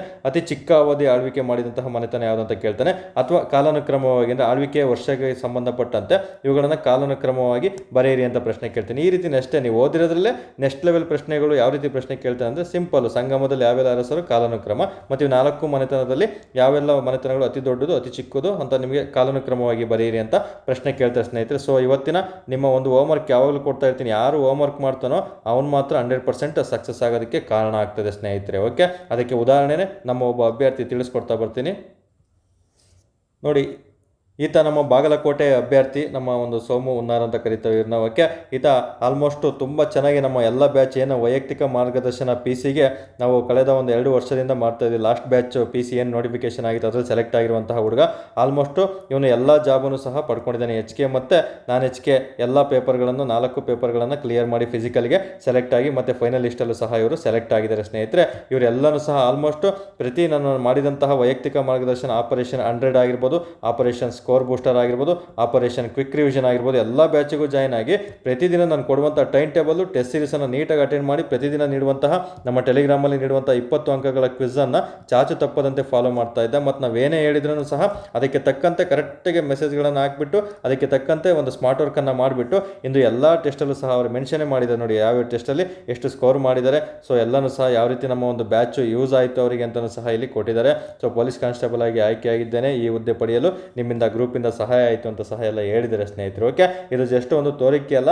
ಈ ರೀತಿ ಮನೆಯಲ್ಲೇ ಕೂತ್ಕೊಂಡು ಅಥವಾ ಹಳ್ಳಿಲಿ ಕೂತ್ಕೊಂಡು ಅಥವಾ ಲೈಬ್ರರಿ ಕೂತ್ಕೊಂಡು ಓದ್ತಿರುವಂಥ ಎಷ್ಟೋ ಅಭ್ಯರ್ಥಿಗಳು ನಮ್ಮ ಅಕಾಡೆಮಿಯಿಂದ ತುಂಬ ಅಭ್ಯರ್ಥಿಗಳು, ಹೇಳಿಕೆ ಇಲ್ಲದಷ್ಟು ಅಭ್ಯರ್ಥಿಗಳು ಪೊಲೀಸ್ ಕಾನ್ಸ್ಟೇಬಲ್ ಆಗಿ ಆಯ್ಕೆಯಾಗಿ ಇಂದು ಎಲ್ಲ ಟ್ರೈನಿಂಗ್ ಸೆಂಟ್ರಲ್ಲೂ ಸಹ ಅಬ್ದಿ ಅಕಾಡೆಮಿ ಅಭ್ಯರ್ಥಿಗಳು ತುಂಬ ಜನ ಇದ್ದಾರೆ ಸ್ನೇಹಿತರೆ. ಹಾಗಾಗಿ ಇದು ನಮಗೆ ಒಂದು ಹೆಮ್ಮೆಯ ವಿಚಾರ ಆಯ್ತಂದರೆ ನಾವು ಹೇಳುವಂಥ ಕಾನ್ಸೆಪ್ಟನ್ನು ಪಾಲಿಸಬೇಕು. ಈಗ ಎಲ್ಲರೂ ಹೇಳ್ತಾರೆ, ಎಲ್ಲರ ಹತ್ರನೂ ನೀವು ಓದುವಂಥ ಪುಸ್ತಕಗಳೇ ಇರ್ತವೆ ನಿಮ್ಮ ಹತ್ರ, ಎಲ್ಲ ಪುಸ್ತಕಗಳು ನೀವು ಓದಿರೋದೇ ಇರ್ತವೆ, ಎಲ್ಲರೂ ಅದೇ ಓದಿರ್ತಾರೆ. ಬಟ್ ಅದನ್ನು ಯಾವ ರೀತಿ ಓದಬೇಕು, ಅದಕ್ಕೆ ತಕ್ಕಂತೆ ಯಾವ ರೀತಿ ಓಲ್ಡ್ MCQ ಸಾಲ್ವ್ ಮಾಡಬೇಕು, ಮತ್ತು ಮಾರ್ಕ್ ಟೆಸ್ಟ್ಗಳನ್ನು ಟೆಸ್ಟ್ ಸೀರೀಸ್ಗಳನ್ನು ಯಾವ ರೀತಿ ತೊಗೋಬೇಕು, ಒಂದು ಒಳ್ಳೆ ಗೈಡ್ಲೈನ್ಸ್ ಯಾವ ರೀತಿ ಇರಬೇಕು ಎಲ್ಲನೂ ಸಹ ಮ್ಯಾಟ್ರ್ ಆಗುತ್ತೆ. ಸುಮ್ಮನೆ ಎಲ್ಲರೂ ಓದ್ತಾರೆ. ಓಕೆ, PC ಎಕ್ಸಾಮ್ಗೆ ಲಕ್ಷಾಂತರ ಅಪ್ಲಿಕೇಶನ್ ಹಾಕ್ತಾರೆ, ಬಟ್ ಪಾಸ್ ಆಗೋದೇ 1,500 ಇಂದ 2,000 ಅಥವಾ 3,000-4,000 ಜನ ಅಷ್ಟೇ. ಯಾಕೆಂದ್ರೆ ಅವರು ಸ್ಮಾರ್ಟ್ ವರ್ಕ್ ಮಾಡಿರ್ತಾರೆ ಸ್ನೇಹಿತರೆ. ಓಕೆ, ಈ ಹುಡುಗನಿಗೆ ನಮ್ಮೆಲ್ಲ ಅಬ್ದಿ ಅಕಾಡೆಮಿ ಪರವಾಗಿ ಮತ್ತೊಮ್ಮೆ ಹೃತ್ಪೂರ್ವಕ ಅಭಿನಂದನೆಗಳನ್ನು ಹೇಳ್ತಾ ನೆಕ್ಸ್ಟ್ ಕ್ವಶನ್ ಅನ್ನು ನೋಡ್ತಾ ಬರೋಣ ಸ್ನೇಹಿತರೆ. ಓಕೆ, ನಂತರ ಎರಡನೇ ಪ್ರಶ್ನೆ ನೋಡಿ. ಇದು ಯಾವ ಟಾಪಿಕ್ಕು ನಿಮಗೆ KSRP ಹಾಟ್ ಟಾಪಿಕ್ಸ್ ಅಂತ ಬಂದಾಗ ನಿಮಗೆ ಮಾಹಿತಿ ತಿಳಿಸ್ಕೊಟ್ಟಿದೆ. ಏನು ಅಂತ ಹೇಳಿದರೆ, ಒಂದು KSRPಲಿ ಒಂದು ಏಕೀಕರಣ ಚಳವಳಿ, ಕರ್ನಾಟಕದ ಏಕೀಕರಣ ಚಳವಳಿ ಬಗ್ಗೆ ಪ್ರಶ್ನೆಗಳನ್ನು ಕೇಳಲಾಗ್ತದೆ ಅಂತ. ಸೊ ಈ ಪ್ರಶ್ನೆ ಸಹ ನಮಗೆ PSI ಎಕ್ಸಾಮ್ಗಳಲ್ಲಿ ಕೇಳ್ತಾ ಬಂದಿದ್ದೇನೆ ಸ್ನೇಹಿತರೆ. ಓಕೆ, ಕರ್ನಾಟಕದ ಮೊದಲ ಮುಖ್ಯಮಂತ್ರಿಗಳು ಯಾರು ಅಂತ ನೋಡಿ. ಯಾರು ಫ್ರೆಶರ್ಸು ಮತ್ತು ಎಕ್ಸ್ಪೀರಿಯನ್ಸ್ ಏನು ಇಷ್ಟು ಈಸಿ ಹೇಳ್ತಾ ಇದ್ರಲ್ಲ ಕ್ವಶನ್ಸ್ ಅಂತ ತಿಳ್ಕೊಬೇಡಿ. ಎಲ್ಲನೂ ಸಹ ಏನು ಇದುವರೆಗೂ PSI ಎಕ್ಸಾಮ್ 1998ಇಂದ ಮತ್ತು 2024ವರೆಗೆ ಎಲ್ಲ PSI ಎಕ್ಸಾಮ್ ನಡೆದಿದೆ. ಎಲ್ಲನೂ ಸಹ ಕ್ವಶನ್ಗಳನ್ನು ನಾನು ನಿಮಗೆ ಒಂದೊಂದೇ ಸ್ಟೇಟ್ಮೆಂಟ್ ಇರೋದು ತೊಗೊಳ್ತಾ ಬರ್ತೀನಿ, ಒನ್ ವರ್ಡ್ ಇರೋದನ್ನು ಸಹ ತೊಗೊಳ್ತಾ ಬಂದು ಎಕ್ಸಾಮ್ ದೃಷ್ಟಿಯಿಂದ ಏನು ಇಂಪಾರ್ಟೆಂಟ್ ಅದನ್ನು ನಿಮಗೆ ತಿಳಿಸ್ಕೊಡ್ತಾ ಬರ್ತೀನಿ ಸ್ನೇಹಿತರೆ. ಓಕೆ, ಈ ಪ್ರಶ್ನೆಗೆ ಉತ್ತರ ಎಲ್ಲರೂ ಆಲ್ಮೋಸ್ಟ್ ಗೆಸ್ ಮಾಡಿರ್ತೀರಾ ಯಾರು ಅಂತ. ಅಥವಾ ತುಂಬ ಸಿಂಪಲ್ ಆಗಿರುವಂತಹ ಉತ್ತರ, ಕರ್ನಾಟಕದ ಮೊದಲ ಮುಖ್ಯಮಂತ್ರಿಗಳು ಯಾರು ಅಂತ ಪ್ರಶ್ನೆ ಕೇಳ್ತಾನೆ ಸ್ನೇಹಿತರೆ. ನೋಡಿ, ನಮಗೆ ಆಲ್ಮೋಸ್ಟ್ ಕರ್ನಾಟಕದಲ್ಲಿ ತುಂಬಾ ಇಂಪಾರ್ಟೆಂಟ್ ಆಗಿರುವಂಥದ್ದು 1947ರಲ್ಲಿ ಭಾರತಕ್ಕೆ ಒಂದು ಸ್ವತಂತ್ರ ಸಿಗುತ್ತೆ. ಮತ್ತು ಆ ಸ್ವತಂತ್ರ ಸಿಕ್ಕ ನಂತರ ಆದಂತಹ ಮೊದಲ ಮುಖ್ಯಮಂತ್ರಿ ಯಾರು ಅಂತ ಪ್ರಶ್ನೆ ಕೇಳ್ತಾನೆ. ಅದು KC ರೆಡ್ಡಿ ಅವರಾಗಿರ್ತಾರೆ ಸ್ನೇಹಿತರೆ. ಈ KC ರೆಡ್ಡಿ ಅವರ ಒಂದು ಫುಲ್ ಹೆಸರು ಏನು ಅಂತ ಸಹ ಕೆಲವೊಮ್ಮೆ ಪ್ರಶ್ನೆಗಳನ್ನು ಕೇಳಿಬಿಡ್ತಾನೆ. ಓಕೆ, ಕೈಸಂಬಲ್ಲಿ ಒಂದು ಚೆಂಗಲ್ಲರಾಯ ಅಂತ ಬರ್ತಾರೆ. ಓಕೆ, ಕೈಸಂಬಲ್ಲಿ ಚೆಂಗಲ್ಲರಾಯ ಎಂಬವರು ಇವರು ಫುಲ್ ಹೆಸರಾಗಿರುತ್ತೆ. KC ರೆಡ್ಡಿ ಹೆಸರು ನೆನ್ಪಿಟ್ಕೋಬೇಕಾಗುತ್ತೆ. ಇವರು ನಮಗೆ ಏನು ಎಕ್ಸಾಮ್ ದೃಷ್ಟಿಯಿಂದ ಇವ್ರ ಬಗ್ಗೆ ಇದೇ ಪ್ರಶ್ನೆಯನ್ನು ಕೇಳ್ತಾರೆ, ಕರ್ನಾಟಕದ ಮೊದಲ ಮುಖ್ಯಮಂತ್ರಿಗಳು ಯಾರು ಅಂತ. ಸೊ ಇವ್ರನ್ನ ಡೈರೆಕ್ಟಾಗಿ ಆಯ್ಕೆ ಮಾಡಿರ್ತಾರೆ. ಇಲ್ಲಿ ಯಾವುದೇ ಥರ ಎಲೆಕ್ಷನ್ ಆಗಲ್ಲ. ಬಟ್ 1952ರಲ್ಲಿ ಒಬ್ಬರು ಆಯ್ಕೆ ಆಗ್ತಾ ಬರ್ತಾರೆ. 1952ರಲ್ಲಿ ಆಯ್ಕೆ ಆಗ್ತಾ ಬರ್ತಾರೆ. ಕರ್ನಾಟಕದ ಮೊದಲು ಚುನಾಯಿತ ಪ್ರತಿನಿಧಿಗಳಿಂದ ಆಯ್ಕೆಯಾದ ಮುಖ್ಯಮಂತ್ರಿ ಯಾರು ಅಂತ ಪ್ರಶ್ನೆ ಕೇಳ್ತಾನೆ. ಚುನಾಯಿತ ಅನ್ನೋದು ಇಲ್ಲಿ ಇಂಪಾರ್ಟೆಂಟು, ಯಾಕಂದರೆ ಇವರು ಡೈರೆಕ್ಟಾಗಿ ಆಯ್ಕೆ ಮಾಡಿರ್ತಾರೆ ಮುಖ್ಯಮಂತ್ರಿಯಾಗಿ. ಹಾಗಾಗಿ ನೆಕ್ಸ್ಟ್ ಬರೋದು ಚುನಾಯಿತ ಚುನಾಯಿತ ಪ್ರತಿನಿಧಿಗಳಿಂದ ಆಯ್ಕೆಯಾದ ಕರ್ನಾಟಕದ ಮೊದಲ ಮುಖ್ಯಮಂತ್ರಿ ಯಾರು ಅಂತ ತುಂಬ ಬಾರಿ ಪ್ರಶ್ನೆ ಆಗಿದೆ. ಸೊ ಅದು ಕೆ ಹನುಮಂತಯ್ಯ ಅಥವಾ ಕೆಂಗಲ್ ಹನುಮಂತಯ್ಯ ಅಂತ ಕರಿತೀವಿ. ಕೆ ಹನುಮಂತಯ್ಯ ಆಗಿರ್ತಾರೆ ಸ್ನೇಹಿತರೆ, ತುಂಬಾ ಇಂಪಾರ್ಟೆಂಟು. ಕೆ ಹನುಮಂತಯ್ಯ ಅನ್ನೋದು ತುಂಬ ಬಾರಿ ಎಕ್ಸಾಮಲ್ಲಿ ಪ್ರಶ್ನೆ ಆಗಿದೆ. ಏನೀಗ ವಿಧಾನಸೌಧ ನೋಡ್ತಿರಲ್ಲ, ವಿಧಾನಸೌಧವನ್ನು ಕಟ್ಟಿಸಿದವರು ಯಾರು ಅಂತ ಪ್ರಶ್ನೆ ಕೇಳ್ತಾರೆ. ಅದು ಕೆ ಹನುಮಂತಯ್ಯ ಅಥವಾ ಕೆಂಗಲ್ ಹನುಮಂತಯ್ಯ ಅಂತಲೂ ಸಹ ಇವ್ರನ್ನ ಕರಿತಾ ಬರ್ತಾರೆ ಸ್ನೇಹಿತರೆ. ಎಕ್ಸಾಮ್ ದೃಷ್ಟಿಯಿಂದ ಇದು ತುಂಬಾ ಇಂಪಾರ್ಟೆಂಟ್ ಆಗಿರುತ್ತೆ. ಓಕೆ, ಇಲ್ಲೂ ಸಹ ಎಕ್ಸಾಮಲ್ಲಿ ನಮಗೆ ಇನ್ನೊಂದು ಒಂದು ಕೆಂಗಲ್ ಹನುಮಂತರಾಯ ಅವ್ರ ಬಗ್ಗೆ ಪ್ರಶ್ನೆಯನ್ನು ಕೇಳ್ತಾರೆ. ಆ ಪ್ರಶ್ನೆ ಏನು ಅಂತ ಬಂದರೆ 1966ರಲ್ಲಿ ಆಡಳಿತ ಸುಧಾರಣಾ ಆಯೋಗ, ಆಲ್ರೆಡಿ ಓದಿರೋರಿಗೆ ಗೊತ್ತಿರುತ್ತೆ, ಆಡಳಿತ ಸುಧಾರಣಾ ಆಯೋಗ ನೇಮಕ ಆಗುತ್ತೆ. ಅದರ ಸದಸ್ಯರಾಗಿಯೂ ಸಹ ಇವರು ಇರ್ತಾರೆ ಸ್ನೇಹಿತರೆ. ಸದಸ್ಯರಾಗಿ ನಂತರ ಅದರ ಅಧ್ಯಕ್ಷರು ಸಹ ಆಗ್ತಾರೆ. ಇವರು ಸ್ವಲ್ಪ ದಿನ ಸದಸ್ಯರಾಗ್ತಾರೆ, ನಂತರ ಅದರ ಅಧ್ಯಕ್ಷರಾಗಿಯೂ ಸಹ ಕಾರ್ಯನಿರ್ವಹಿಸಿರ್ತಾರೆ. ಎಕ್ಸಾಮಲ್ಲಿ ಕೇಳ್ತಾರೆ, ಆಡಳಿತ ಸುಧಾರಣಾ ಆಯೋಗದ ಅಧ್ಯಕ್ಷರಾಗಿದ್ದವರು ಅಥವಾ ಸದಸ್ಯರಾಗಿದ್ದಂತಹ ಕರ್ನಾಟಕದ ಮುಖ್ಯಮಂತ್ರಿ ಯಾರು ಅಂತ ಕೇಳಿದರೆ ಕೆಂಗಲ್ ಹನುಮಂತರಾಯ ಅವರಾಗಿರ್ತಾರೆ ಸ್ನೇಹಿತರೆ, ನೆನಪಿರಬೇಕಾಗುತ್ತೆ. ನೆಕ್ಸ್ಟ್ 3ನೇ ಆಪ್ಷನ್ ಯಾವುದಿದೆ, ಕಡಿದಾಳ್ ಮಂಜಪ್ಪ ಅಂತ ಬರ್ತಾರೆ.